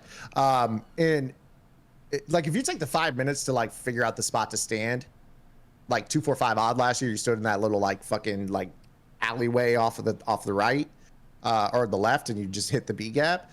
Like if you take the 5 minutes to lab that up, I can't really argue with it too much, right? I do agree with you that this year they've done a better job of making like safeties get stuck to linemen. Yeah, Peppers is like kind of like he's 290 pounds of safety, crazy, so like that's kind of like he's not a small dude, right? But that's like, I think in terms of like the run game this year, this is the laziest that the community has ever been when it comes to stopping the run, and then still pissing and moaning about it. Because there's been way harder to stop the run Maddens. I don't want to hear about glowing running backs. Like the first dude is hitting him 3 yards in the backfield. Like he's going to stumble out of that if he breaks it at all. If you don't get a tackle by and take him down for -3, he's going to stumble out of that into like one of the 3 other dudes that's shedding right away. So like stopping the run's not hard this year, dollar or not. The run game needed the glowing running back. Honestly, it really did. It did. Like, it really was bad. But I hate the run because, one, it's not mentally, like, I like setting up pass defense and trying to stop the pass play against a good passer. Yeah. That's what I like in the game. And then also the games are they're free. We're just shooting bricks. Let's just go out here and just have fun. That's how I feel. And it's like, dude. And honestly, the only reason I complain about the run because I don't want to stop it because it's fucking annoying. You said that's it. That's it. Yep. And this is how I always felt too. Yep. But if I score, you're not going to be able to run the ball all damn game. That's how I feel. You're just not. The only way you can be a runner is if you're a good defensive player. You have to get stops. If you're giving up scores, you're never going to be a good runner. And that is literally me. Like I am going to play defense every year. I'm going to control the clock. I'm going to control the tempo. I'm going to make you very upset that you don't have the ball. And like I want to bring you down. Like it's like quicksand, man. Like that's just like how I've always historically played Madden, and it's always incensed people like this ball control, being willing to mix the run in with a little bit of a play action bomb, some quick passing. Like you can't really blitz me because if I'm gonna throw against the blitz, it's gonna be quick. Like and then I'm moving the chains like 30 seconds, like not actively milking you. But your point is kind of like you don't like defending the run because you don't like defending the run. So for me, that's my equity. It's like, okay, well, I got to find like the 2 runs that like Dollar hates wide zone, and if they can stop wide zone, I'm gonna run slash. So like if you got your dudes pouring into my backfield against wide zone, that's the slap in the face. That's like, okay, call slash now. And like so now we're in a spot where it's like, okay, if you can stop this at all, I've got another run that fucks up the way that you stop the wide zone. So like I think in a lot of ways too, though, you talk about learning the gap shoots, right? I learned by losing to somebody really good at the game who can stop the run out of dollar. And that's where immediately I'm going and saying, okay, well, when they stand here and they're crashing this way and this guy's coming in, what's the run that pops that? That's what pisses people off, is because like, oh, I know how to stop this, but do you know how to stop the other obscure shit? Like the slam, like the slam blocks a little differently than the dive, like the counter, like what happens when I start to pull the lineman and it's not a gap shoot anymore because it's a gap. It's not a zone scheme that you can just shoot a hole. It's actually a man-to-man blocking scheme where that guy is blocking you. I think there's levels to the run. Like I know people roll their eyes all the time, but there's levels to the run that people just don't realize exist. And that also applies on run defense too. A lot of people rely so much on their user that once you find a run that actually targets the user, they're like gonna rage. And it's like, well, what if you knew how the run fits worked in different plays? Like a lot of people don't even know how to check run fits in this game. I've always been that type of player where it's like, I'm not apologizing for the way I play. Like my job is to make you very uncomfortable. And if I can do that, I'm probably going to win. You're not going to like me afterwards, but like, it's not personal. I'm playing to win a game just like anyone else. Yeah. I mean, This is how I feel about the run. It all sounds great, and this year, I told the chat that I have to get better at running. I do. You do. It all sounds great until all this plan works great, and then my defensive end sheds and you lose 2 yards, and now you're at 3rd and fucking 9, and you got 1 chance to pass. So it sounds great until I just feel like the RNG in the run game is bigger than the pass game. I've always felt that way. Like you're banking on all your blockers to do their job that are computer that can do whatever the hell they want on any different play.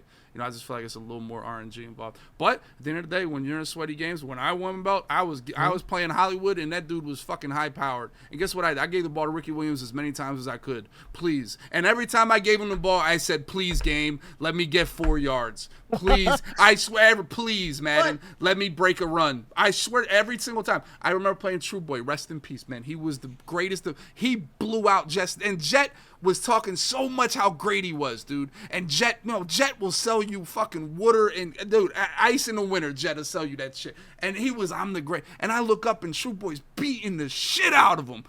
He's like, dude, I just couldn't block. I couldn't block the blitz. I was just throwing picks. I don't know what happened. And I was like, damn, I'm going to get fucking fried by this defense. And he had this crazy defense. Yep. He had this crazy defense. And I remember the first plays I ran inside zone, 80-yard touchdown, and I swear to God, it was the best feeling in the world because I didn't have to pass because running's easier. It's like, please, I want to score without having to think and play. Yeah. And please. So that's why for me, it's just you're hoping. There's a lot of hope in the run game, I think, more than the pass game. I feel you. I think there's a lot of hope for a lot of shotgun runs. Oh, yeah. The reason that I say that is like so much of what shotgun is in the game, and so many comp players are shotgun players, right? The running back is on one side of the quarterback. What direction is the running back fucking going, with the exception of this year where we actually got, I guess the shotgun counter is the first time it's ever been a run that's actually been pretty decent to the side that he's already standing on. Mm-hmm. But like 90% of the shit out of shotgun goes the opposite direction of where the running back or the quarterback is standing. So that makes, in terms of what I'm doing defensively, so much fucking easier, because I basically can find the one spot that I can stand that's going to shoot your inside zone and your base. And this year it's real easy. Whereas under center, now all of a sudden I'm working in, okay, you got a gap shoot for stretch left, but my dude is directly behind my quarterback, and I can take it right. If you're not clicked onto the right side, I got something there. What if I add in this short motion where the wide receiver, jumps inside real quick and kind of cuts across the face of this, so that way your gap shoot is all congested? What if I do that same motion, but let him take a couple extra steps and I run behind him like he's a lead blocker for it? Like, so I think for a lot of people, they kind of like, for better term, like they water it down to like, oh, you're kind of hoping. Yeah, to a degree, because a shed can always happen. But I kind of take the approach of offense being like, you got to show me that your first contact with my ball carrier on average is like line of scrimmage, 0-1 yard, somewhere there. If you're not touching me first contact consistently until I'm already 3 yards downfield, my dude's going to pick up a first down if I run that shit 4 times in a row. It's going to make you fucking angry and while I'm doing it. But, oh, look at me, I'm frozen. Sorry, guys. Hold on. Let me do this again. You gotta figure out Pro Stream. Yeah, I know. But I got to take this out of this USB. Let me see if this should work.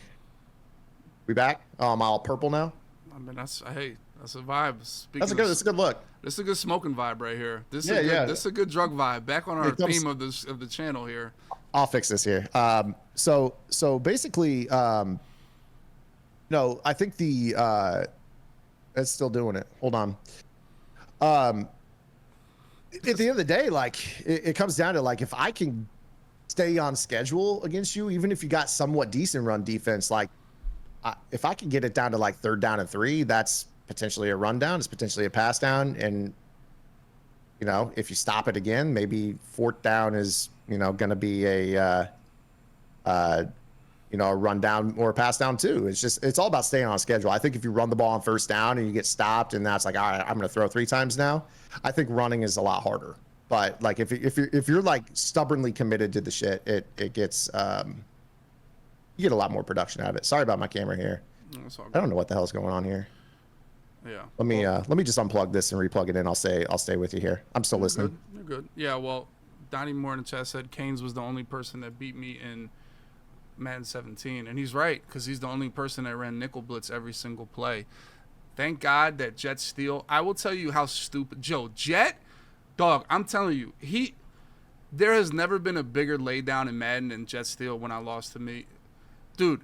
Jet one drive decided to run 4-4. Like nickel blitz was OP, and Jet decided he's winning the game by like 10 points in the fourth quarter or something, and he decides, or it might have been more, it might have been like 17 points. It's like I'm like, damn, I dead ass in the game. I'm like, I lost the Canes. I'm playing Jets, like it's like 17-3 or some obnoxious ass score, and I'm like, damn, at least I made $5,000. This is pretty good, and I'm like, and I'm thinking in the game, but damn, the chat gonna kill me. You know, my little 60 people gonna kill me. I'm getting flooded out here. And then Jet was like, you know what? I'm going to give him a different look and run 4-4 shed defense. Then, and you know, I don't know huddle ever because I think it's like it makes you speed up. It makes like it gives like a rage aspect to it, or it gives like when your players get tired. Not so much this year, but they've done a good job of when you know huddle, like your players get fatigued. But anyway, when I see a bad defense on the field, I'm no huddling. Like if someone comes out instead of DB Fire and Dollar this year, I'll no huddle them. So if they're stuck in cover 4 or something, if they didn't set their audibles, you're getting no huddled. You know, yep. And I remember no huddling Jets 4-4 up and down the field till I scored a touchdown. And at some point I was down 10 with like a minute left in the game, and he wound up going. He literally absolutely laid down and gave me the win. So, yeah, what was I talking about? Oh yeah, Canes was the only one who beat me. He run, and honestly, him beating me is probably the reason I beat Problem, because he wasted all that nickel blitz. Because by the time the next week came around, and I gotta give Kent balling you up the credit for teaching me how to really block nickel blitz, because can I guess what he taught you? He taught me a delay route. Delay route to the running back, check the C icon. If it's on the nickel corner, then you can block him. If not, go 5 out. And then if not, I blocked the tight end, and then the change. So then I went max protect. So I beat Problem running fucking 2 streaks and a drag the whole game, with making sure I blocked that guy, you know. And I didn't trust it right away because Bunch blocked it a little bit with the tight end. The offset tight end blocked pretty good. So I ran Bunch the first couple drives, but once I realized it was working, then I just 2 streaks in a drag just picked this shit apart, you know. And I'll never forget that Problem. He ran, because there was nickel blitz and then there was like a cover 3 that came from the other side. He ran it one play and screamed at me, and I do like a panic drag, and he never ran it again. It was just nickel blitz every single play. And I was like, damn. Once he ran it, I remember feeling like, damn, I hope you don't start mixing this shit in. But he never went back to wild? He never went back to that cover 3 blitz. This is some shit like this is some shit that I looked at. That year I actually played. That was the one season I ever played in Muthead League. Was when Nickel Blitz 2, Corner Blitz 3 was meta. I remember playing Hollywood in that league, and he was running that. And that year you could actually tell whether or not they were in Corner Blitz 2 or Nickel Blitz 3 right when you broke the huddle based off of where the nickel corner stood. If he was on the left side of the huddle break, as soon as they broke the huddle, he would stay on there. And then when it was Corner Blitz 3, he would actually be in the middle, but on the left. But to like the naked eye, you would never know, because it was like he was either here for Nickel Blitz 2 or here for Corner Blitz 3. He would always run to the same side, but where he was when they broke the huddle told you immediately what they were in. And that was like one of like the crazy tells of that defense. And then on top of that, if you knew the delay route trick to the running back, and if it put the C icon over his head, you knew you were good. And if it didn't, you had to find a different way or dot it 5 out. Like if you knew that, you were like just fine against nickel that year. Until they started moving the safeties in the box, and then the C went everywhere, and I sucked again. You know, I was just throwing shit up. You know, as simple as that. Literally simple as that. Just move a safety 2 yards further, and everything goes to shit.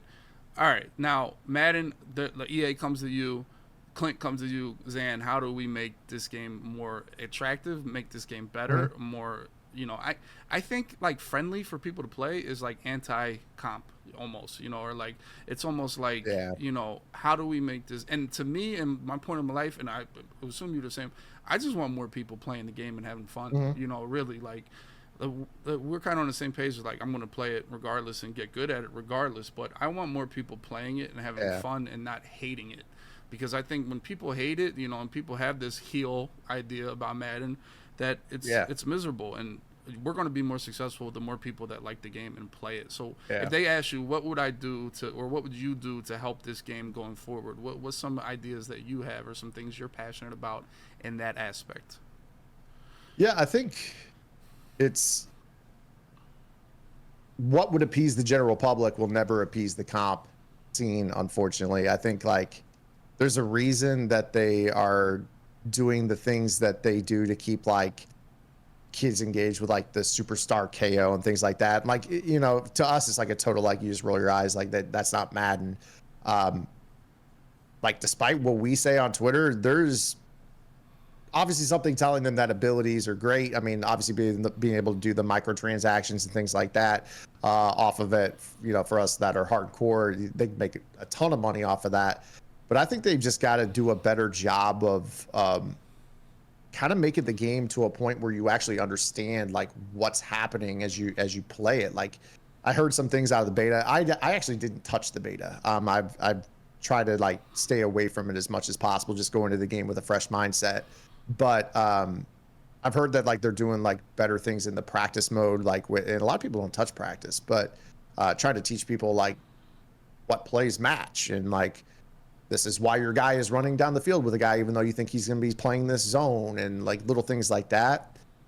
I just think that Madden is a very tough game because what people consider to be real football versus what football actually is, it's going to differ from person to person. So ultimately, like, how do you make it better? I think they're probably going to end up leaning probably more towards the arcade style of things, but using it to like reproduce outcomes over and over, stuff that doesn't make us happy, right? Like we don't like abilities being overpowered and things like that, but it seems to me like they've really leaned into using the abilities to give the consistent outcomes that we as comp players have always said in the past, like RNG. Well, for better or worse, abilities were their attempt to try to alleviate those concerns. And now all of a sudden we're like, well, the game's too beholden to abilities. You can't play without these things. And then their response is kind of like, well, this is what you guys said for years you wanted was more consistent outcomes. It's like kind of like it's almost impossible. I don't even really know where they go with it. Yeah, I don't think we're gonna get too much better. That's how I feel. I don't know. I think we're kind of almost at like this is Madden. So ultimately, are you like anti-ability now in your Madden thoughts? Yeah, I think I like certain elements of abilities. I don't ever think there should be a spot where you have to have something on any one player. Like, you shouldn't have to have pick artists to like catch interceptions, right? You shouldn't have to like have gunslinger to make a release useful. Like they should just kind of make the releases all kind of have strengths and weaknesses. Like everyone talks about Slinger 1 is great for short and medium, not as good deep. Slinger 3 is amazing deep, but not as good short and medium. Like if you kind of like give strengths and weaknesses and kind of let us figure out what we want in something, and then not make it where it's like, oh, this is completely unusable unless you pay money for gunslinger to speed it up. I feel like abilities in some capacities are great. Like we couldn't play this game. We physically cannot play this game without KOs. The guys get run by. We all hate the KOs. We bitch about them nonstop, but you cannot play this game without KOs. So like they kind of serve as a band-aid in certain cases where they as a development team just whiff on something. And it's like, well, at least we got these KOs that can apologize for it. Like, so I think you have to have abilities, just the way the game is made. If they whiff on something, the abilities are always there to kind of like cover their ass in certain ways. But I would much rather go towards more of once your guy, like not necessarily like black and white thresholds, but like there's no reason you should have to have a velo ability if your dude has 99 throw power, or have to have fearless if your dude has crazy throw under pressure rating. Like that just doesn't make sense to me. I do like the salary cap aspect of the abilities. I think that's fun to tweak a team, and you can change it every single game. Honestly, you really could. And that's always the more you can change with your team before you play, the more content we have. Like, okay, this is what I did this time. And people always want to know what ability, you know what I'm saying? I feel like it's such a huge content avenue. Oh yeah, that it would be a negative for content if it went away. And also, like, the easy thing to say is, okay, you should get short in if you have 90 short route running, right? Like, that's like Okay, then everybody has short end, so there goes your Yep. salary cap of picking who has it. You can just get Hmm. all night. Now everybody has short end now, and just think about now. So now, if that's the case, every single player on the field has every single ability by December, Right. right? So then now Absolutely. we're a little tough as far as I want attributes to matter in the essentially the ability. Well, now everybody has a damn ability, because everybody's 90 plus on everything at some point in the year. So I honestly I get pissed off and I go anti ability, but I think the pro ability argument is way stronger than the anti ability argument right now.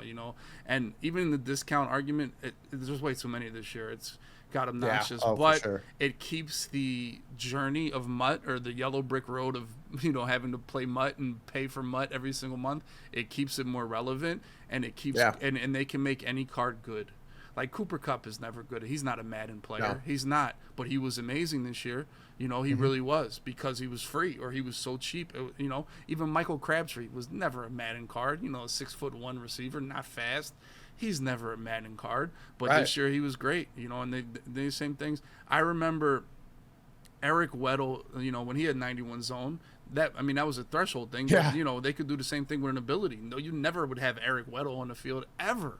But so they can make any card good. And that's kind of one of the biggest positives of abilities, is that, any card that's good in real life can then be turned in and be good in Madden. You don't necessarily have to be, fast or tall or one of those guys, and that's what kind of made Yeah. Dan Marino, who I remember having Lamar Jackson, and I was like, no, Dan Marino sucks, man. He can't. This was before he was now they made Dan Marino like Thanos. Him and Elway Yeah. could run. This is back when he was like 60 speed. Like I was always, the mobility of the quarterback is more important than throwing the football. I was always that, but they made the pocket passer powerful with abilities. They did so, and pocket passers have sucked in Madden. They really have. Like Brady had Madden 08, but he had Randy Moss. So if Randy Moss was on a Right. mobile quarterback, so it was always the mobile quarterback was. But now abilities have made Tom Brady and Peyton Manning and those guys usable, Elway, and because of abilities. And those are the greatest quarterbacks ever, Brady and Manning and stuff. And now they're usable because of abilities. And that's what the positive ability argument is so much greater than the negative that I just, and they're in too deep now. I don't think we're going anywhere for the most part. Now, how do you feel about the glowing players? I love the glowers, because it gives people fun to play, and it's exciting to talk about the quad father error, and now they're all over the place. How do you feel about the glowers? Yeah. You're a big glower. I'm gonna be honest. Yeah. You've been on the glow train.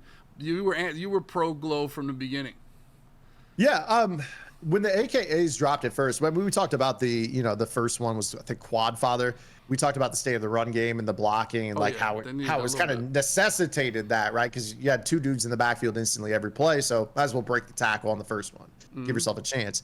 Then I kind of was big on like the unstoppable force thing, like that Karloftis or whatever, I think it was Milkman came out, like that was fun. Like in terms of like what it was, I understood, like I'm loading up, I'm playing Mutt, I'm gonna face dudes that are like doing this to me back. So like the vast majority of my games, I'm not playing these in any type of competitive lens. I understood like Friday Night Football and the PL tournaments were banning the glow and all that, but like that's not what it was, right? I'm still here live every day. People who watch me, again, I'm talking about the content focus. They want to see this shit, right? So for me, like obviously it helps your scheme out. My personal feelings on starting X Factors, I feel like you should always have to earn X Factors. I'm not personally a big fan of just giving somebody a double me off rip. Those were terrible this year. I'm not a big fan of giving anybody an auto broken tackle ability off rip. Those were good, but not unstoppable, as people would argue this year. No, the unstoppable forces, we had 0 AP secure protectors. Also, you had if you use play action based plays, like they don't really get off the blocks like that. That the avalanche, glowing avalanche, like, yeah, kind of fun. Not gonna lie, I like that shit. I but like avalanche. Yeah, avalanche is fun as fuck, man. Like I my thing about it is that Mutt as a whole, you talk about like, they can make any player good. I like abilities selfishly as a content creator because it gives me something new to always lab. It gives me a new puzzle to solve. Like, okay, I like flat zone KO, but then every receiver in the damn game had short out elite for free. So like that was pretty much canceling flat zone a lot. And like, You know, the knockout rates weren't great, so it's like, okay, well, if they're going to be throwing the flats regardless, let me just throw these avalanches out there and see how it goes. You Mm-hmm. test things you get kind of bored of the monotony of things, and you test things that are different, and that's going to allow you to kind of like create your own fun with the game and like curate your schemes specific ways. And you know, it pisses people off when they face a spread player that's got vanguards on the perimeter and glowing guys catching the screens and all that, and like, yeah, that's not going to happen in a tournament, but it's MUT. Like, it's MUT head to head, and that's the mode we're playing. That's what we're booting up every night. You're gonna take some L's that are just kind of wild, and like,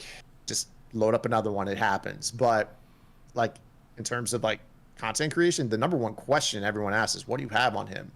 That's where we are as a content creating group, and like, I don't want him to go away. Like, but that's my selfish take on him. No, all right. But definitely earn your X factors though. I feel like that. Yeah, but some guys will never earn X Factors, and the X Factors, No. the X Factors make Timmy and John play, and you know they make me rage, and you know they make the run game better, you know, and then they definitely needed it this year, and I'm anti-run. But all right, so obviously you're dialed in with the MCS. How would you make that better? I mean, just from a viewership standpoint, and I guess a competitive standpoint, you know, because I mean ultimately we want the viewership to be higher, and how could it be higher, and do you have ideas for that? That's tough, man. I think competitive. We talked about that just a little bit ago. It's an esport that is a lot of viewership views the best players as villains. They don't particularly enjoy their play style. It's tough. We also talk about like viewership being largely focused, and I'm speaking from experience here with the Muthead side of things. It's very, very highly, with the exception maybe being Boss Bot Wars being the one that I haven't seen. I'm not trying to blow smoke up your ass, but like, it's a very what will you give me to show up mentality. Like, Muthead people wanted free Buffalo Wild Wings. They wanted, you know, Grubhub discounts. They wanted free merch. They wanted, you know, helmet giveaways and T-shirts from Muthead. And you know, MCS wants the free. I'm here for 2 hours. I want my Tyreek Hill. You know, like. So that's tough when like the vast majority of your viewership is there for the free stuff, not necessarily the players that are on the screen. I personally love the competitive element of it, but the truth is most people that watch are only there for the free stuff. I think in terms of like their production and what they're doing with like the vignettes and things like that, it's amazing. I think their casting crew has never been better. I think that they did a bang up job. I would like to see them return back to live tournaments, but I also think at the same time, they probably realized how cost effective it was to send out the stream kits to these guys, not have to pay for flights there and back, you know, hotels, dinners. They actually have to, like, from what I know, have to like outsource people to chaperone these guys and keep them on schedule. It's a lot more expensive to throw them in tournaments. So I understand the cost effective side of things, but it's just so much better when you actually have these tournaments live. The people are there, like they're side, you know, not necessarily side by side, but they're on the same stage, and like you can't have like fake crowds. You got to have like open this shit up, let people that love Madden get in there and kind of get us back to the presentation that we saw, you know, several years back before the pandemic. Will they do that? I don't know, but I think that in terms of what they are doing, presentation wise, all that, they're doing a great job. Just the hurdles are like getting people to appreciate competitive Madden for what it is. For sure. Now, Bot Wars doesn't give these people shit. Nothing. All right. In fact, when I tell you my fingers on that damn add button rapid fire, you know, they're getting hit with, they're getting bombarded, these guys. So they don't give them nothing. I don't know if the drops I don't know if the drops hurt the crowd or not. I know it helps, you know, their revenue because they can say we have 40,000 people here, or they can say, you know, that's the rub. Yeah. So like, but I don't know if it really helps the, you know, the atmosphere. You know, I hate it. You know, I hate, because the chat, because being a streamer, the chat is like, even when I'll watch back Madden games, or I'll watch back old Madden games on Twitch, or even I watch a lot of Apex now, I'll watch it back and I always say like, damn, what's the chat doing? Let me see. They're probably super hyped. Like I just watched the tournament, Apex one, where they won the trip to the, you know, the live event or whatever, you know, and I'm like, damn, the chat's probably going crazy. And I go look at the chat and they're putting emos and they're so excited. And then when you watch MCS chat, it's nothing of that. Yeah, it's they don't give a shit. So I don't know if it hurts the atmosphere. Obviously it does, you know, it hurts that atmosphere, but I think the overall number is always going to trump the atmosphere for them. So I don't think the drops are really going anywhere. And drops are good because you know what? I lie about them shits all the time. I don't think I've ever had. Well, we've had drops now, but I'm honestly now.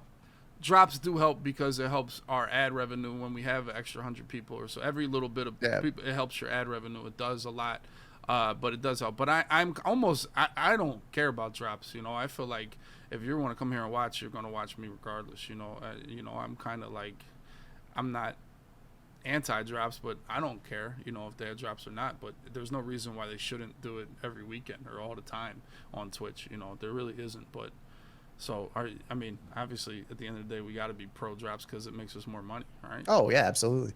I mean, they have economists that are way smarter on these things than I am.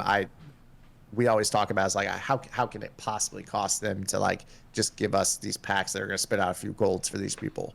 Yeah. But apparently, there's reasons why. I mean, I love drops weeks. You know, yeah, you're going to have the people that are only there for the drops, but that's great. Even if it puts 100 people in my chat that otherwise wouldn't be there, maybe I can catch 3 or 4 of them that are like, yeah, I appreciate it. I learned something today and I want to hang out more, and they come back. It's exposure I don't gotta work for, you know, so I definitely like it. Now we talk about bot wars. Do you see yourself as a bot wars contestant? Are you that type of player? So sometimes you get high, sometimes you get heated up. Sometimes you do. Now I people tell me, and I try to give you a rival, but I don't know who you would rival. Maybe one of these stream snipers. I really don't know. You know, do you BG? I mean, who knows? I don't know who would get you riled up. Do you see yourself as somebody that could play on the bot wars, and do you have a rival you would play? You know, I think I get along with most people in the community. You know, the only people that don't really like me is like my opinions and shit, but like, you know, it's a respect thing. I don't like particularly hate anybody to a level where you're like gonna get a crazy capping version of me. Like, yeah, I'll like talk a little bit of friendly shit, but yeah, in terms of like playing for like content purposes, yeah, like that's something that's me versus Boogs. Yeah, Little Man and I kind of had some speaks earlier in the season. We definitely did. But like in terms of why y'all saying Boogs? I like Boogs. What beef do Boogs and I got? No. Listen, I have been the biggest Boog supporter in his life, okay? He is not like, you got to understand, like, these people don't trust me to make selections and stuff. They don't trust me at this point. They still just throw this whole thing. Boogs would be the worst bot wars contestant ever. Have you ever heard him do like even talk with the voice of prominence? No. Boogs is not a bot wars. Now this honestly, Boogs is like the best offensive player I've ever learned from, without a doubt. And honestly, he helped me damn near more than anybody. Between him and Skimbo, they've helped me a lot. And he's a great offensive player, one of the best. But you know, bot wars? No, dude. He's not a bot wars contestant, boys. In terms of like what I watch on yours, like, do I like playing people in a competitive setting? Yeah. Am I going to be the best person to put on bot wars? I think people are going to be hitting the hook button and booing the shit out of me because I'm not a shit talker. Like, I'm not going to be talking anything crazy. You know, like in terms of just being transparent with you, do I like playing? Yeah, fuck yeah, I do. But like, am I going to be a guy that's going to, you know, are you going to be getting your chat fucking flowing? Probably not, because they're going to be like, maybe a few people are going to be like, man, this guy's drier than my grandma, you know? But like, I know who I am, you know? It's not like I ain't going to be acting crazy. Is that good for you? Probably not. But, you know, like, yeah, if you need somebody to fill in, like, hit me up. Now we have an open tournament on Friday, August 18th. No shit. August 18th. The game drops 15th. August 18th, open tournament. See? There you go. See, that's why I tell people all the time. Anybody that wants to play can play in Bot Wars. All you guys, August 18th, and then the main event's August 19th. So all you guys can play. You know, this is your chance. Like, even if you lose, like Down Bad Dub has been notorious for literally getting super excited and losing the first game every single time. He's become an icon for that. We watch him the first game every single time and just loses. And, you know, so you don't even have to win to become an icon. It's simple as that, you know? Yeah, I mean, hey, some of the best matchups you've had, like Earl Rag, I mean, like, that was, I mean, dude, like, it's honestly the uglier a game gets, the better it is for you. Like, it needs to be just this shitty little, like, nobody can make a read, back and forth, just like, those are kind of your best games that you got when you have those. That was the plan. That was the plan from the beginning. Well, bring me on. Yeah, the guy, that educates Yeah. people. Let me look real shitty for you guys. Yo, like, because dude, Henry and Drini and Dez, these dudes are machines. You know, Henry in specific, dude, he's a machine. He really is, dude. And we've watched him honestly, and it's like, dude, this is almost, he's so good, and they don't make mistakes. It's funny to laugh at people. You know, what the hell do I laugh at? Yeah. When I watch Drini play or Dez or Henry or these great players, like, what do we laugh at? You know, like, and honestly, that's what people like when I make mistakes. People like laughing at other people, you know, and I thought, you know, and questioning their plays. Like, you never question what Henry does. Like, damn, why you do it? Like, oh, he made a bad play call. I would have did it. No, dude. Like, God, what are we doing here? You can't question. What type of person is gonna actually cap at somebody like that has forgotten more about Madden than we'll ever know? You know, like, what can you even say to somebody like that? That okay, they threw the ball away. What are you really gonna say? They made the right decision. Like, that's the worst mistake he's gonna make. Threw the ball out of bounds. Live to fight another down. Like, you can't cap at that. So my goal was, you know, let's find. And then it came like just watching. Well, the chat would start arguing about Madden, and we'd watch them play. And I'm like, these guys suck. This is funny. And I was like, all right, let's just keep going. And here we are. We're going on number 9 here in August. So we'll see. We gotta. Now, I hear you say you're going to be doing a live one. I hope so. Eventually. That's the plan. But you know, it goes back to EA. You know how much it costs to put on Bot Wars now? Yeah. I try to pay Rob any sponsorships we get, and I try to give everybody that plays a little bit of money. But that's about my overhead right now. You know, give everybody that plays $100 or something, and that's my overhead. Right now, a live event, you know, the overhead's, you know, a lot of money. You know, so got to get the venue, you know, the equipment, like, and all that. It's like we gotta get. It's like the chicken or the egg. What hatches first? Do I get a sponsorship first, or do I pay money to do a big live event that has profit or viewership, you know? Like, so it's kind of like you kind of got to go out on a limb and spend a lot of money to do a live event, and it's like, why? They've been so successful online. So, you know, for me, it's like, I mean, I hope to. I would love to, but, you know, it will be. I mean, I'm not going anywhere. So Bot Wars is not going anywhere. We're on 9. What's UFC on? Like 265 or something? We'll be there eventually, you know. Bot Wars 400 at some point, pretty much, you know. So that's how I feel now, you know. But I mean, you know, I just gotta keep going for the most part. You know, I appreciate you doing those, because it's like people don't really know how hard it is, like to like organize events, like and get all these people on schedule, and like you and Rob are like ushering these guys in and out of the Discord, like getting this all set up the way you need to. Like, I can relate on that, because like when we did that stuff weekly at Muthead, it was about like invitations. Like, we're talking weekly, sending out 16 invites, getting these people into the Discord, getting the brackets rolled, flying down, doing the cast, having people on the side working behind. Like, we had a larger team than probably what you have, and like just holding games up because we got to, cut to this, or like stagger these things a certain way.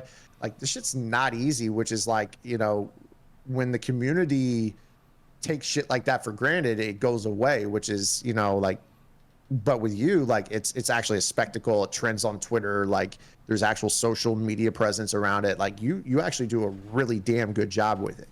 Yeah, well, it helps. My biggest thing is that I have to have the players want to play. I have to give them incentive, and I realize that, it's Friday or Saturday or peak Madden, they need to make some type of money.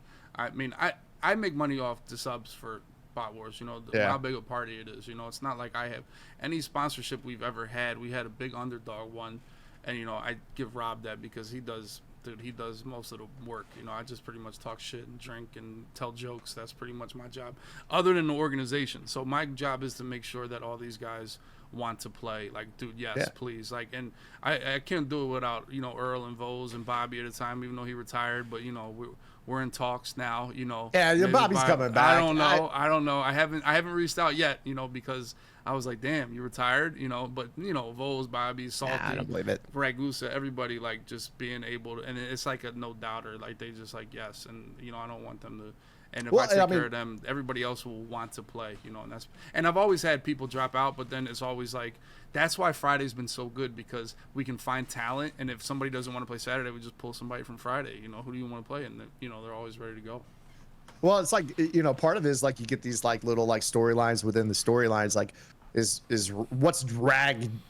what's he coming as this time? Is he gonna be Doink the Clown or Gold Dust this time? Like, like it's, like all the little Bobby, you're coming out of retirement. Quit bullshit, and I know you.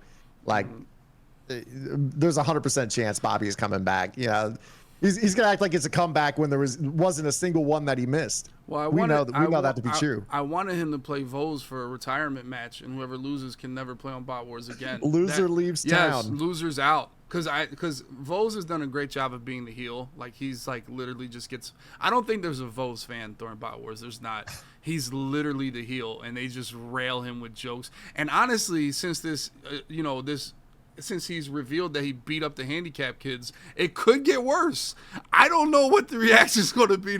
I don't know what the reaction is going to be since last week. I don't know. I really do. It could be terrible for him. It could be really bad. He's 0-1 in fights, and he beat up the handicap kids. They are going to rain down hate from the chat on Vogue. So it's going to be crazy. And he's done a great job of being the heel. So that helps a lot, especially in Bobby's kind of more of the hero, even though they made him lose his last Bot Wars match. The chat is ruthless. They will make you punt in the worst situations, So, you got to have a heel. And I always felt that too. You need a heel. Like, that's what makes sports. It's what makes wrestling. It's what made a heel makes, like, the Yankees are a heel or you love them. The Lakers, the Cowboys, you hate them or you love them. And there's not that in competitive Madden. Joke was that for a little bit. All right, everybody roots against Joke. So it was like must watch. Like, okay, we hope he loses. You have to have somebody that you hope they lose. It makes viewing shit so much better. And it's hard to be like, all right, I'm that guy they hope lose, But it's literally what makes viewing sports outside of gambling, what makes it great, Like, let's hope the Cowboys lose this weekend. Well, they say like in terms of like wrestling, because that's kind of the analogy you're making. Like, when you're a kid, you root for the good guy, like the Hogans. As you age, you root for the bad guys. Like, as it pertains Vose, when I watch, I always root for Vose, just because I want to see, mostly because I want to see the chat be angry. That's really what I want to see. So like, I'm kind of cheering for that anarchy to a degree, but like, I also thought that podcast last week with Vose, I haven't laughed that fucking hard in so long. Just like, I don't even know what I can even say. I don't even know what I feel comfortable saying, but I know Vose would say it. But it's like, so what's your fight record? My fight record is 2-2. Okay, that's a valid record. But I got I told my chat this the other day because we were actually laughing about Vose. I got my ass whooped in 7th grade because I told a country kid. I grew up in Central Illinois, kind of, farming communities. I told a kid that NASCAR wasn't a sport, and it became a fight after class on the trail going home. He beat my fucking ass. Now I got respect. I don't even give a shit if it's left-hand turns, but like I told him NASCAR wasn't a sport, and that shit was enough to get my ass whooped. Damn. So now every time you see NASCAR, you think about this kid beating your ass. Pretty much. Yeah. That's like, terrible. I don't watch that. That's a little trauma. He ruined racing for you for the rest of your life. Like, when you I'm gonna say some shit real quick. Maybe Vizzy needs to be somebody I whoop his fucking ass on Bot Wars. TD Vizzy? Is he Vizzy's dog shit, bro. He's so fucking bad that you're gonna cry about me running the ball on you. TD Vizzy? Is he like a meta guy? Is he like He's been hanging on my nuts for weeks. Oh man, I beat you a few times. Now you run the ball. Fucking Vizzy. Maybe that's the guy. He'd have to actually get good at the fucking game at a time other than July to actually be on something in August, though. Oh. You want to hear me talk some shit? Oh. You got ads? Hold up. How about you sub, broke bitch? Damn. My God. Okay. Who's Vizzy? I don't know who this is. I don't know. Yeah, he's dog shit. Is Vizzy the one? Vizzy's fucking terrible. Is Vizzy the one? God. Okay. Vizzy might be the fucking one. There it is. The scripts write themselves. I don't have to do much. Maybe that's the one. I don't have to do much. Well, whoop your ass on fucking day one. Boy talking crazy with ads. Vizzy, you're terrible at the game, man. You're talking about it. Remember the last time we had a conversation was when I ran the ball 17 times on you for 170 yards in the first half, and you cried about it afterwards. Talk about what have I done in MCS, and I said fucking dick squat nothing. Remember that? You remember that? I said you're worried about MCS when you can't even fucking beat me. This is passion. See, this is the side we need right here. This is the thing. You got these dudes. I swore I wasn't gonna punch down when I came on this podcast. We like punching down. I'm not a punch down guy, but we like to see it. Let's see it. I like punching down. I wasn't gonna punch down, but like, there's some of you guys out there that aren't good enough to actually be the MCS players that talk to me and talk about how I haven't won MCS. But I'm established, and that fucking shit bothers you because you're also not established and haven't put in the fucking work to become established despite not winning shit. So I'm successful not winning shit, and that bothers you. You've beaten all of them. Yeah, and you're still nobody. That's really sad for you, Vizzy. All right, that's all I'm gonna say now. We could talk in August, Vizzy. Okay, so is Vizzy playing in Bot Wars? That's the only question. There's nothing else needs to be said. He can, I don't know who this person is. I don't play him, so I don't know. But is he playing in Bot Wars? That's all it is. Does he run away? He's beating them all. Then you ain't gonna have any issue in August. Ain't one pro that is up on me right now. This man likes to move the goalposts. I'm sitting here saying, I will play you in August. Do you want to play in August on Bot Wars? You've been chirping the entire fucking podcast. I've been ignoring you. Do you want to play in August? It's a brand new game. There ain't going to be a dollar spinner meta for you to be just, regurgitating. You ain't going to be fucking throwing your little tight bullshit. Do you want to play in August? TD Vizzy. Now, bro, I don't know. Is this like a kid? Is this like a child? I don't know. No, this is a dude who played some like D2, D3 ball. Pretty decent player. Okay. He knows his shit. He's not a bad player at all. But I'm just asking if he wants to play in August. Oh, he said lock it up. No, that's right. You actually hopped into Nickel Over, and I kicked the shit out of you the other day in that too. Oh, I can't wait for this. There it is. Does this guy have the tweeter? Does he have tweeter? Let me see TD Vizzy. He's actually not a bad player, and I told him that to his face. I just think he thinks about the game wrong. He's real salty because people run the ball on him. Yeah, well, I told you why people are salty on that because they don't like stopping the run. Yeah. My job is to make you real uncomfortable. Yeah, running the ball every play. I will run the ball every play +1. You haven't learned shit in a month since last time we had this conversation. That's why I beat you the other day again. Also threw, I think, for 80 yards and 102 touchdowns in that too. I think I remember you tapping. I can pull that up real quick for the stream if you'd like, but. So, all right, you still lost. I gave you a touchdown. You still lost. Do you want to play in August? Yes or no? It's simple. He said let's do it. He said he's locked. Right. He needs to reach out. I don't know who this person. He needs to like DM me. Yeah, I ran for 175 more.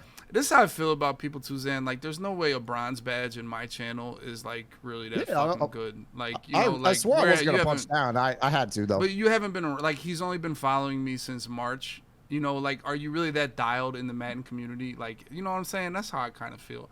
I feel like if you ain't really been around a little bit, So I need to reach out to this guy, TD Vizzy, because now we're locked, just like that. We got one of our, 5 matchups, just like that. Now, look at this, Vizzy. That's the biggest fucking favor I've done you in a minute, is giving you some of my fucking air, man. You could win, lose, draw, whatever. You just got to come up off of me. There you go. Congratulations. There it is. Well, we'll see. We gotta see him in action. Does he have a computer? Will he be able to put a face cam on and stuff? I don't know. Vizzy. You have to ask him. He was I don't know. I think he's one of those dudes who plays his fucking speaker through his headset. This is his music on stream. Okay. Well, I mean, we've done more with less. Trust me. Now, TD Vizzy, I need you to do you have a Twitter, or X now it's called, or do I have to whisper you? He streams. Nah, I stream. Okay, let me follow this. I recommend if you want the attention, you should probably hop on other social platforms, but I can't teach you Madden and all the other shit too. He doesn't have a tweeter? Him and Nightbot on right now? There it is. I mean, shit. I started with Nightbot one time. Actually, I didn't. Why the hell would you have Nightbot before anything else? But, I mean, I got to talk to I don't know how to reach this guy. Do I have to watch his stream to reach him? I don't know, man. Why? Yeah, he has Tweeter. Vizzy, can you follow me on Twitter real quick so I can reach out to you? All right, Zan. We gotta deep breath here because we're good. We're good. I mean, I know, just a little bit of a preview too much Vizzy. Yeah, I know. This is what I mean. I didn't know this. So when they said do Zan on Bot Wars, I'm like, bro, he's normally chill when I see him play. And I don't know who because you haven't been on the stage to play people to get a rivalry that I know about, right? So I'm like, I don't know who you play. Now I know. Just like that. Boom. Here it is. Okay. There you go. Number 88. Fahim Diab. Okay, Fahim. Let's go. All right, say no more. We got it locked in. Boom, there it is. We got Mexico versus Canada locked in. We got Zan versus Dizzy, or right. We got Dizzy or Vizzy versus Zan. We got Mexico versus Canada. We got to have Rag versus Earl. So we only really need like 2 more matches, and we're cooked. That's it. Just like that. Well, now I'll ask you this: is there anybody? Let me ask you before I get to wrapping this thing up. I ask people this: do you have like a low key streamer you like that's gonna like pop up in Madden, like an underrated, like I'm talking like 40, 50 viewers or less than that you like and is like up and coming that you think is gonna have a good future here in the Madden realm? Yeah, I think he's already surpassed it. I think IGZ is like, he's on the grind heavy. He's humble as fuck. He's really chill. He chops it up with everyone. He networks in the community. Yes. He's crazy sneaky good. And I think he's a great player too. Plays off meta, pisses a lot of people off with his play style. I think in terms of like entertainment value, I think Medic is super sneaky funny. Like, if you guys haven't watched Medic, he's quite funny. Another player that plays off meta. He's been at his grind. I don't want to, like, if I don't name these guys, like, have anybody take offense to it. There's a lot of dudes that have been like really putting in work this summer. Yeah, man. I think out of like the ones that I think is best to pop in all facets, comp level and streaming, I think IGZ is definitely probably my clubhouse leader on that one. For sure, definitely. All right. Now, let me ask you about sports here. Yeah. Our boy Sidney Brown, the safety, is he any good? Yeah, dude. I don't think he's going to be like a great cover guy for you, but like in terms of, he can kind of play the big nickel, some sub backer for you. That defense Illinois ran last year, secondary wise, like really good. One of the best secondaries in the country. I know they played in the Big Ten West, but like they had a lot of damn good cover guys. Witherspoon, Sidney Brown was there. Quan Martin was another dude that was really good. But I'll tell you, Brown, the thing about him, he's just kind of like that. Like, he's got like the dog in him, He's gonna do a little bit of everything. He can tackle in the open field. He can play a little zone robber. He matches up a little bit. A little bit undersized, but like not really a huge concern. I think he's gonna fit in real good, especially because your guys' D line should be hollering at people. So I'm hearing Troy Polamalu is what I heard from that. That's what sounds great. I'm ready to go. I think we have Terrell Edmonds. That's it. I think he might start. I really do. I think he might start right away. So we'll see. Like I said, I don't catch much. I don't catch much college at all, let alone Illinois. So I knew you knew. So I'm excited. Yeah, about him. He's good. He's good. I think you guys, it's a perfect fit for him. I mean, he's got a spot to play. I'll tell you that. I mean, when you got a good pass rush, you can be a little bit more instinctual too. He's not going to have to worry about getting cooked. Now, I think he's going to be a good one. What about your boy Justin Fields? He is a hot topic in the world. And you as a football purist, and one thing, there's a dynamic on the Twitter right now between Eagles fans and Bears fans, and that I guess Bears fans kind of compare him to Hurts, and Hurts' year before last, where we were like 9-7 or so, and he wasn't the greatest or anything. So how do you think about Justin Fields and his progression, and what your hopes are for him? Yeah, I think that I'll start off with my biggest worry. I don't think he's particularly good in the making layups department. Like, his short game leaves a lot to be desired. I think a lot of that is that probably didn't have a ton of trust with the receiving core he had last year. Like, Mooney was slotted up as our 1. He's probably best suited as a 2, maybe even a 3. And then it was practice squad guys the entire year. Like, we had punt returner Dante Pettis is like a guy running routes, and Equinemius St. Brown was like a run blocker in Green Bay, asked to run routes for us. So on top of that, our offensive line was one of the worst drop back lines in the league. We kind of protected him with play action and just a lot of runs on 3rd and 7 last year. So we didn't actually get to see a ton of drop back out of him, and mostly because they didn't want to expose him in that. Personnel grouping is much better this year. I mean, you've got a true number 1. It's not the best number 1 in the league, but DJ Moore is a number 1. You can slot Mooney down at the 2. Claypool, a bad trade, but you know, he is what he is. He's a big physical slot. We drafted another one. I think the fact that we got 2 tight ends now, we got Robert Tonyan and Cole Kmet. I think we're going to run a lot of ace personnel and probably utilize the bigger sets to, you know, kind of allow us to always give that threat of like Justin Fields behind that you know, ace personnel, a lot of pulling guards. You know, they started to run that late in the year. I think it was Monday night against the Patriots. They just waxed them running the ball like down their throat like the Ravens.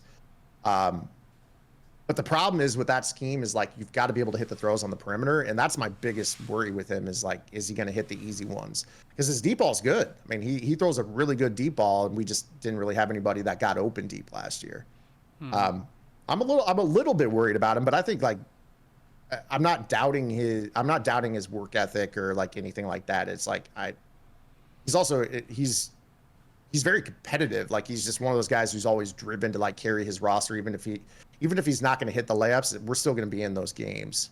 As far as Hurts goes, like, yeah, Hurts had some of those like similar concerns as a passer. He worked some of that out at Oklahoma. And do I think that Justin's going to take a leap as a passer like Hurts did?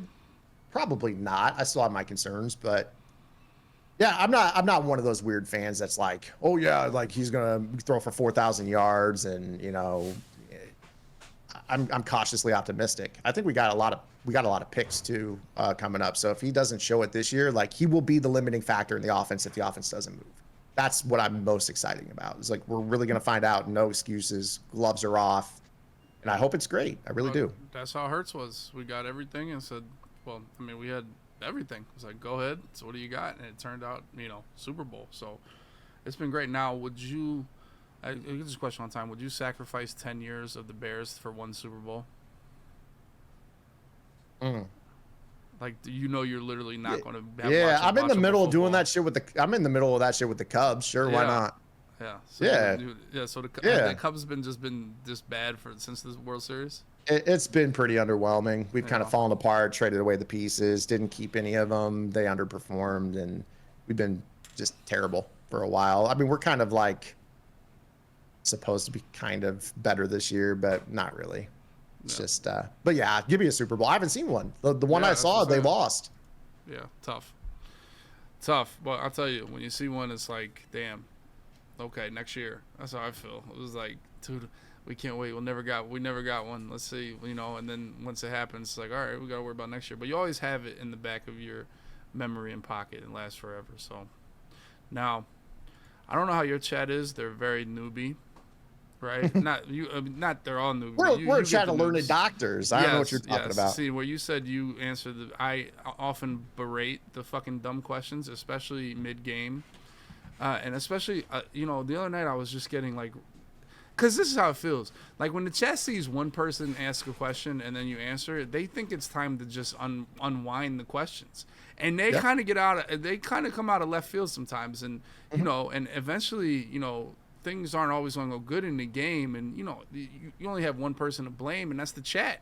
So sometimes in my chat, they get kind of aired out, you know, and it's part of the content, really. So chat enjoys a good dumb question in my realm. But are you prepared to answer some rapid fire questions from this nasty bunch of humans in the chat? Yeah, let's do now, you know, all right, chat. We're gonna rapid fire some questions from the chat, and see what they say. I mean, you're prepared for your first Bot Wars game. If this dude Vizzy answers me back, I DM'd him, so we'll see if he answers. But now chat got the questions. There it is. What are you wearing? Just right off the bait.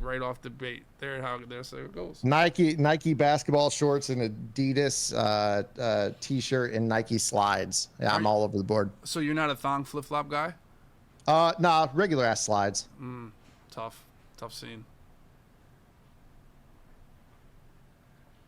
Am I supposed to go through these, or are you asking them to me? No, you read these things. Oh, okay. My fault. Let me go here. Yeah, I'm chilling all right. Goldfish or Cheez-Its? Cheez-Its. Cheese on apple pie? Yes. Not my favorite, though. Yeah, sharp cheddar on apple pie. We'll talk about that in a minute, Debbie. How do I like my steak? Medium rare. Thoughts on Weekend League? Bring it back. Does only Zans have a free trail? A lot of cheese on apple pie questions here. Your first concert, the best concert you've been to? My first concert was Leonard Skinner. The best concert I've ever been to was Greta Van Fleet and Pearl Jam last fall, back to back. How many bagels can I down in one sitting? Sixth grade Zan could eat an entire bag of bagels. How many bundles day one? As many as it takes.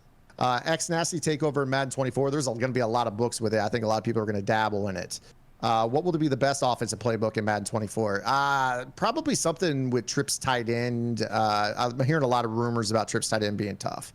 What else? How is A-Rod as the Bears owner? Part owner. I wish Virginia would sell the rest of the roster or the rest of the team. What else? Where are we at? Can I get unbanned? Hit me up on Twitter. Can I get unbanned? What happened to 4 p.m.? It became the Zan Madden channel. I moved on to a different part of my career. Just all part of the process. Fully naked or through the draws? In the middle of the night, bro. I'm not wearing fucking PJs. Those get twisted up through the draws hole on the boxers, I guess. What the fuck? Yeah, cheese on apple pie. It's a thing. Favorite TV show? Well, if we're talking like dramas, Game of Thrones. If you're talking like comedies, I'm a big That 70s Show guy. Belly and Stroh saying in Chicago. Belly and Stroh probably. They got to go 4-2 over the next 6. Am I mad? Ragman beat me? You lost to Ragusa? Rag? I like Rag. I don't think I played him this year. Will I be doing... Will I be doing... snowflakes? What I'm not sure what that question is.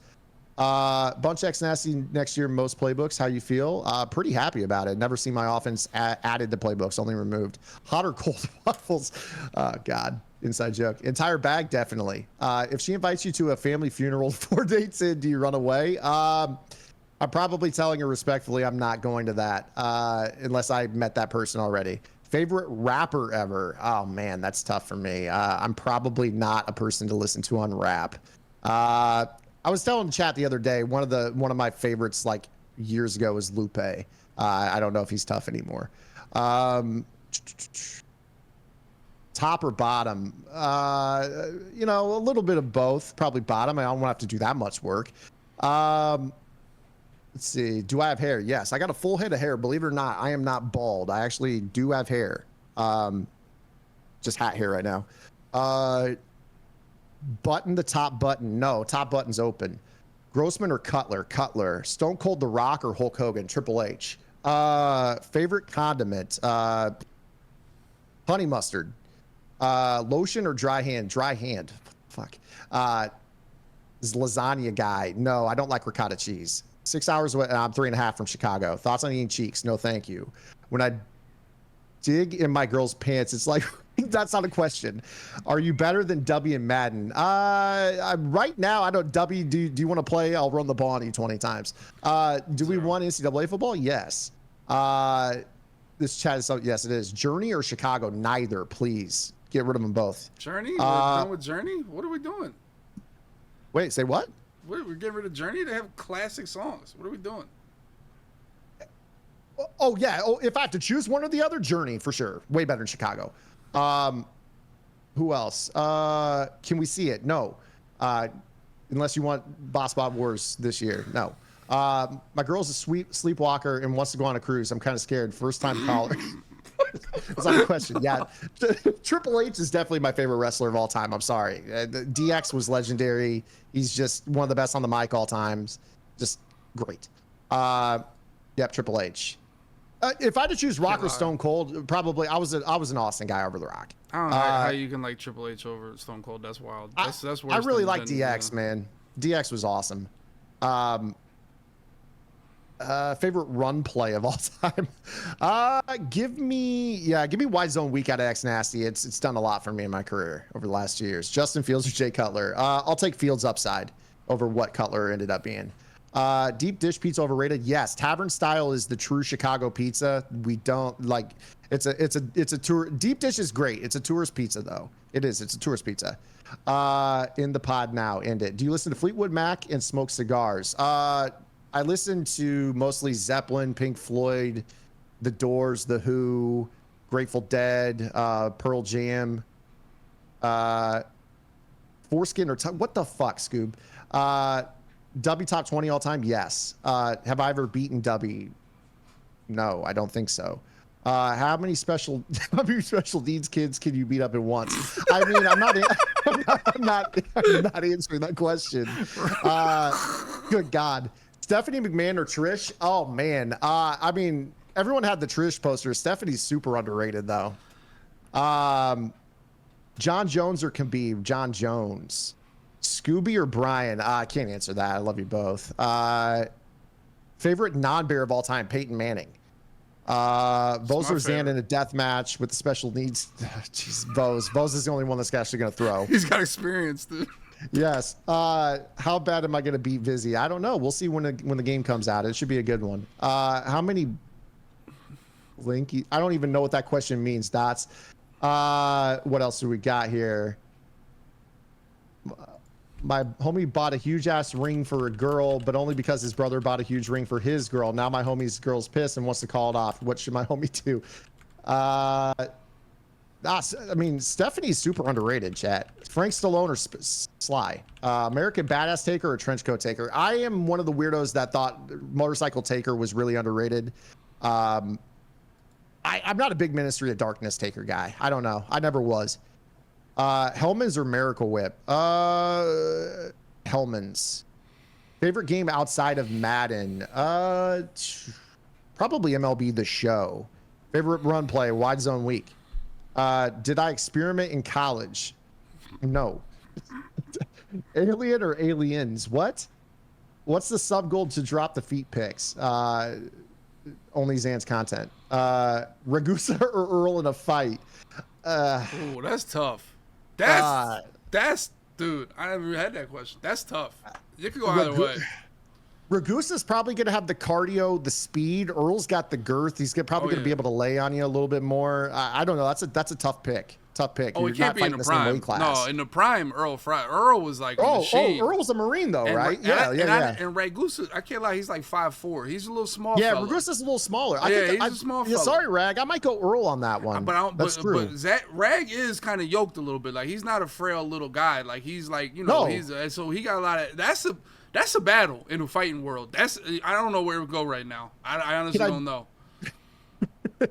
Can I beat one great user in a foot race? I think I would pull something, but I like me. I like me. First of all, is user fast? No, user's not unathletic now. We're not just going to disrespect user. I'm not unathletic either, I'm not saying you are, but they just said it like user's some sloth or something, that can't move. Like user low key not as fat as he look. Honestly, he's really not. Like he's just like a gut.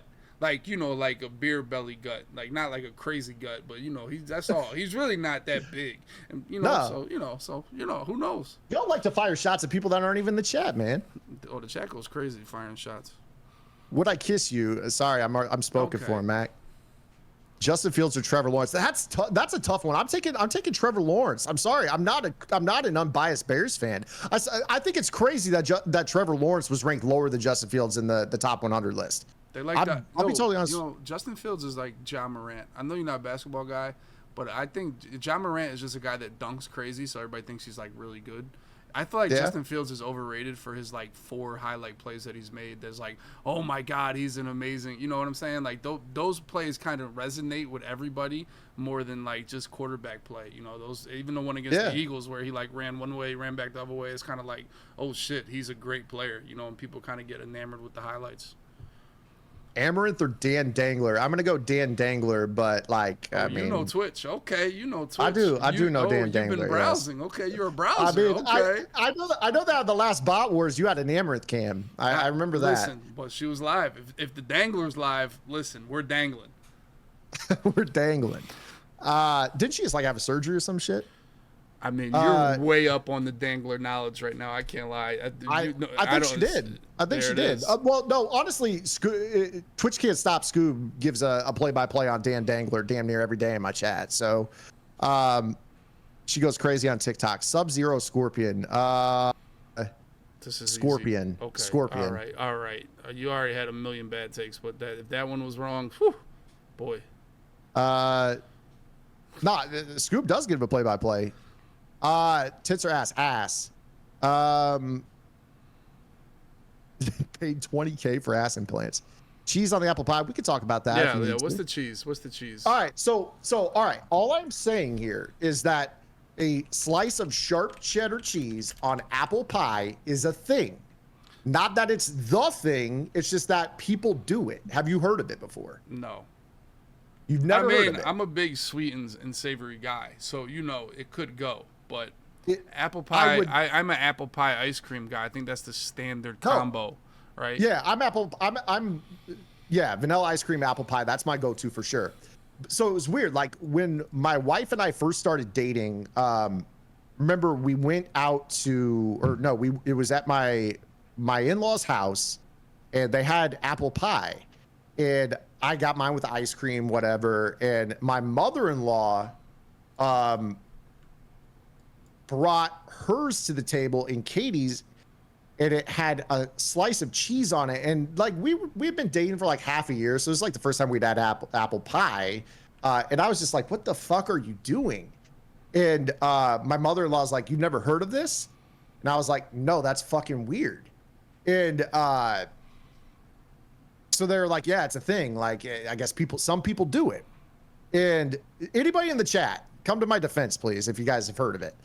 It's not a thing. Most people. I've been getting fried for a week in my chat on this, because we were talking about like weird food shit people eat. And I said like I eat peanut shells. Whoa. Yeah, whatever. Like so you it's just salty. go whole peanut, like the whole. Yeah, just pop the whole peanut in. Yeah, eating peanut shells. But see, so chat told me that for some reason that apparently like this apple pie with a slice of sharp cheddar, you don't like throw a fucking Kraft single on there. Like that's weird, right? I think it's kind of weird altogether, but for some reason the sharp cheddar works. And I've had a few people in my chat over the last like week that have been like, all right, I tried it, and I gotta admit I was skeptical, and it kind of works. The apple grande from Taco John's was apple pie with cheese on it. We don't have a Taco John's. Yeah, I'm not a whole peanut. That's fucking wild to me. The whole essence of the peanut is to slowly eat it. It's a vibe. Crack it open. Almost like a pistachio. Yeah. It's a process. And eating a whole peanut is like kind of nuts. And that's what I'm saying. Our Dion in the chat says charcuterie boards. Like people do like pears and like brie cheese together. Like apple and cheddar, pears and brie. It's not that different, right? So that's all I'm saying. It is a thing. It's supposedly a thing. You can like Google it. People do it. Not that it's the thing. I'm going apple pie and ice cream, but it's a thing. I've been getting killed. People are saying it's not a thing.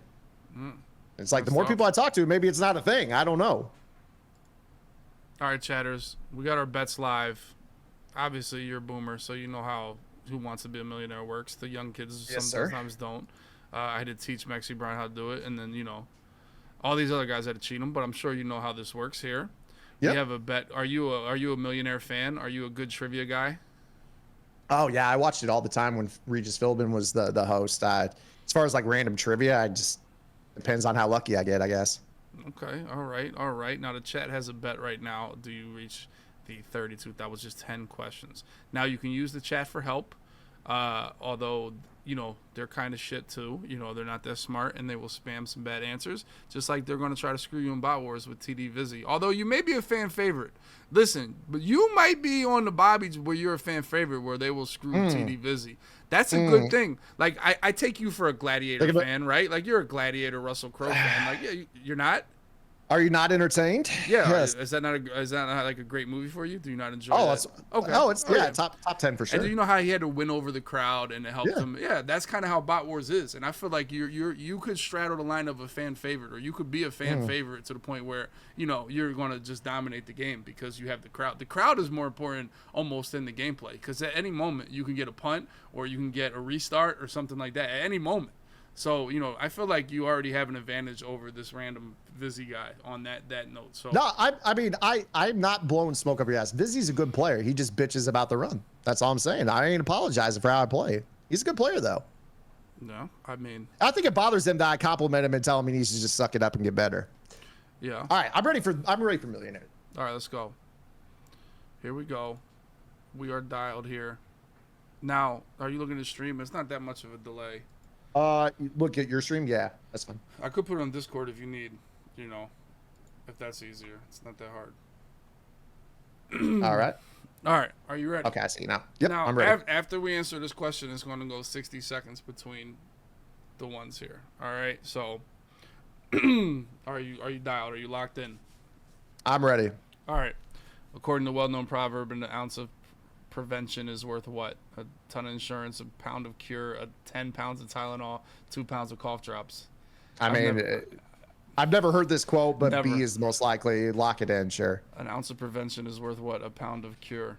A pound of cure. Does make sense. It does make sense there. Yeah. It does. I'm not ready to use a lifeline. If I go home after one. All right. Okay. Locked it in. Okay. That was just, Ooh. Nice. According to a popular saying, a different plan or idea is commonly called a horse of a different what? Color, breed, size, or cowboy. Breed. Okay.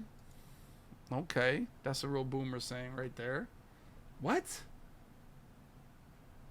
Horse of a different color? We got look cheated? At me. I got cheated already. Well, fuck. What? Wow, look at me. I'm down to $200. Wow. Just like that. I mean, that's it. The game's over. We lost. GG's. Dude, what? I tell my chat this all the time. When it comes to like pointless shit like batting averages, RBIs, the stuff I went to school for in Madden, I speak on what I know and I speak confidently. I'm a fucking moron when it comes to all the other shit in life. So apparently a horse of a different color is the thing. I would have said breed GG's. too. I feel like we got cheated. I feel like we got cheated right there. I would 100% have said breed right there. 1,000,000%. I definitely cheated right there. I feel like we got cheated. I feel like the millionaire app was wrong right there. Honestly, I would have went horse of a different breed. Is it? I mean, I'm not the only one that thinks that apparently. Well, hey, not bad. Bets they go Sorry crazy. for those that lost points. They lost about 700,000 channel points, and you know what's crazy is almost 800,000. What's crazy is they lost them all for bot wars too. That's when the bets really go crazy, and now they have nothing in there. I don't remember the Wizard of Oz. That's in the Wizard. All right, dude. Tough scene. All right. Wait, there are different breeds of horse, like fucking like. Yes. Thoroughbreds are. What's the one? Clydesdale is the Budweiser horse. Right. Yeah. I would have said horse a different breed. It just sounds. Yeah. Weird. Okay. Well, shit, man. Well, we lost. That's what happens. Now, is there anything else you want to talk about? Man wise, streaming wise, Vizzy wise, anything? I appreciate you bringing me on. It was a great discussions tonight. Chat was a little entertainment. They were there dialed up. No, they were dialed up. Chat was dialed. This was one of our better shows, better chat. Oh yeah, man. Sure, we're getting better every week, and I appreciate you doing this before Madden and try to get some smart man guys in. Like I said, after the beta, I feel like we've been thrusted into Madden season with the ratings dropping, and the beta and everything is definitely feel like it's right around the corner. So I appreciate you taking some time out to talk to me and these psychos for a couple hours. Absolutely, man. We'll do it again soon. I appreciate it, man. Have a good night, everybody. All right, buddy. There he is. Zan the Man, a legend. A true legend in the Madden community, boys. W questions. I can't lie. That was a W ass rapid fire. That was the most high octane rapid fire we've ever had. That rapid fire got it going, I'll be honest. Good rapid fire for the boys. We have a date on Bot Wars, yes, August 18th and 19th. Put it in your calendars, lock it away. August 18th and 19th. Where can we watch the full episode? That's a great question. You can hit !podcast, go over there, subscribe to that YouTube channel. It's a separate YouTube, in case you don't want to watch me lose in CFM. You can head on over to the Needed Podcast. We are 21 subs away from 400, boys. What's our energy like right now? What's it looking like? 21 subs from 400. That's where we're at right here. Look at this. Oh, we're 20 subs away from 400. Can we hit 400 tonight, boys? Can it happen? Can we hit 400? There it is. Shout out to all the subs. My man Agizi in the building. 6 months. Logan with the 23. Patron Saint gifted. Headley got 27. Fritzy got 32. Basting Mike with 18. Boston Brown Bag 19. My man JP in the building. 72 months. Bro, what's that, 7 years? Is that 7 years or 6 years? 6 years, JP. He's a lord. Stony Brew with a prime. Dre with the gifted, Rambo 2 gifted, Trexas Trucker with a gifted, Boogie Express 3 months, Immortal 19 months, Dallas Guru 45, Main Event has 46 months, The Biggest Boss with a year, I'm Too Great with 2 years, Frankenstein 13 months, dude. Does Ward Podcast have subtitles? It could. Who knows? But how many subs? Can we get 20 new subs here? There we go. We need 4 more for 400, boys. We need 400 we need 4 more subs for 400 on the Needed Podcast YouTube. Who got me? Who's got me here, boys? We got shorts. We're gonna get these shorts pumping out, different clips and everything like that. I definitely gotta get the Vos beating up handicap kids. I gotta get the Zan airing out Vizzy for sure. Gotta get that on there. Passion. That's what we need, boys. Passion is what we need. Passion is what we love. There it is. 400 subs. Big W's in the chat. We hit 400 subs on the Podski. Love to see it. Who thought we'd be here? Episode 20. What are we? 207? 208? 207? We're cracked. Are we lords and legends? Almost 600 people in the building, boys. Probably our highest viewed live podcast. Over 600 people. That's dope. My man JB with 10 months. Who do you guys want to see on the podcast next? We have about 2 pods left until Madden comes out.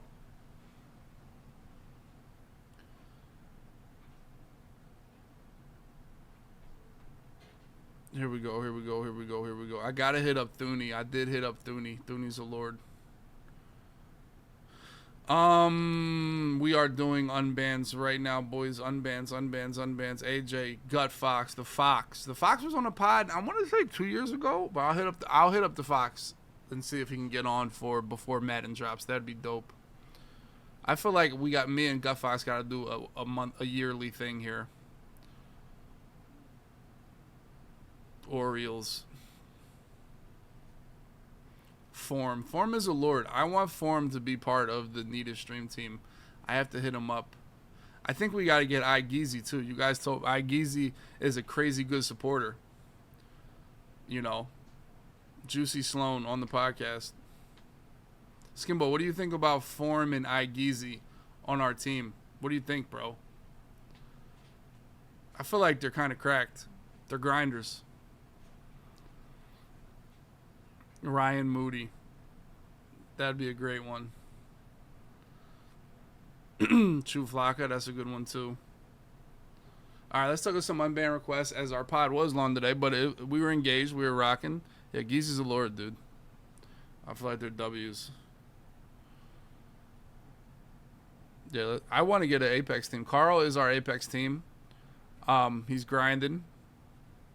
We gotta get in some more tournaments, dude. Once again, never forget I started a show that DNC Fortune lost a 1v1 to Carl late last night and did not pay up.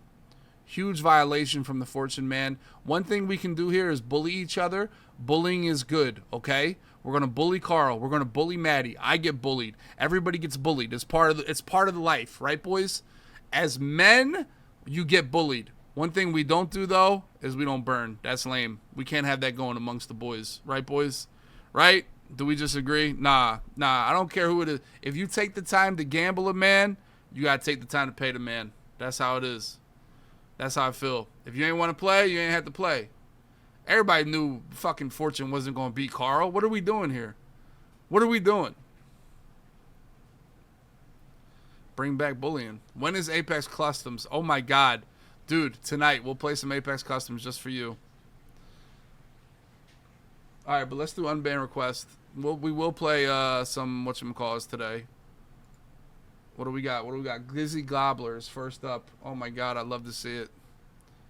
Why is this different every time here? The Glizzy. My man shouts with the gift to pay up. All right, let's start with the first one.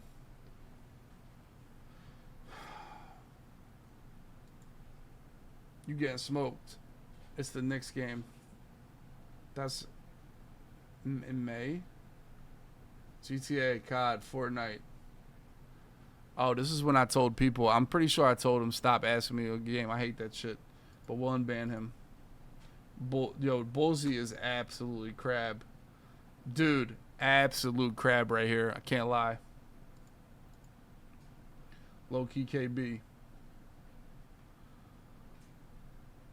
Dan Dangler.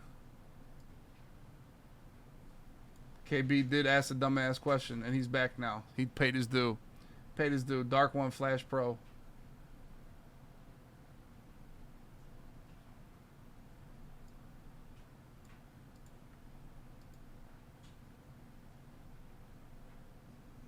I don't know.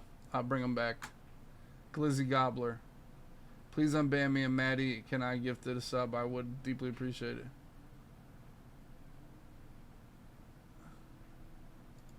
Kind of weak this week. Can't lie. Kind of weak. Is it my fault they're weak? Is it my fault or is it the chat's fault? You know?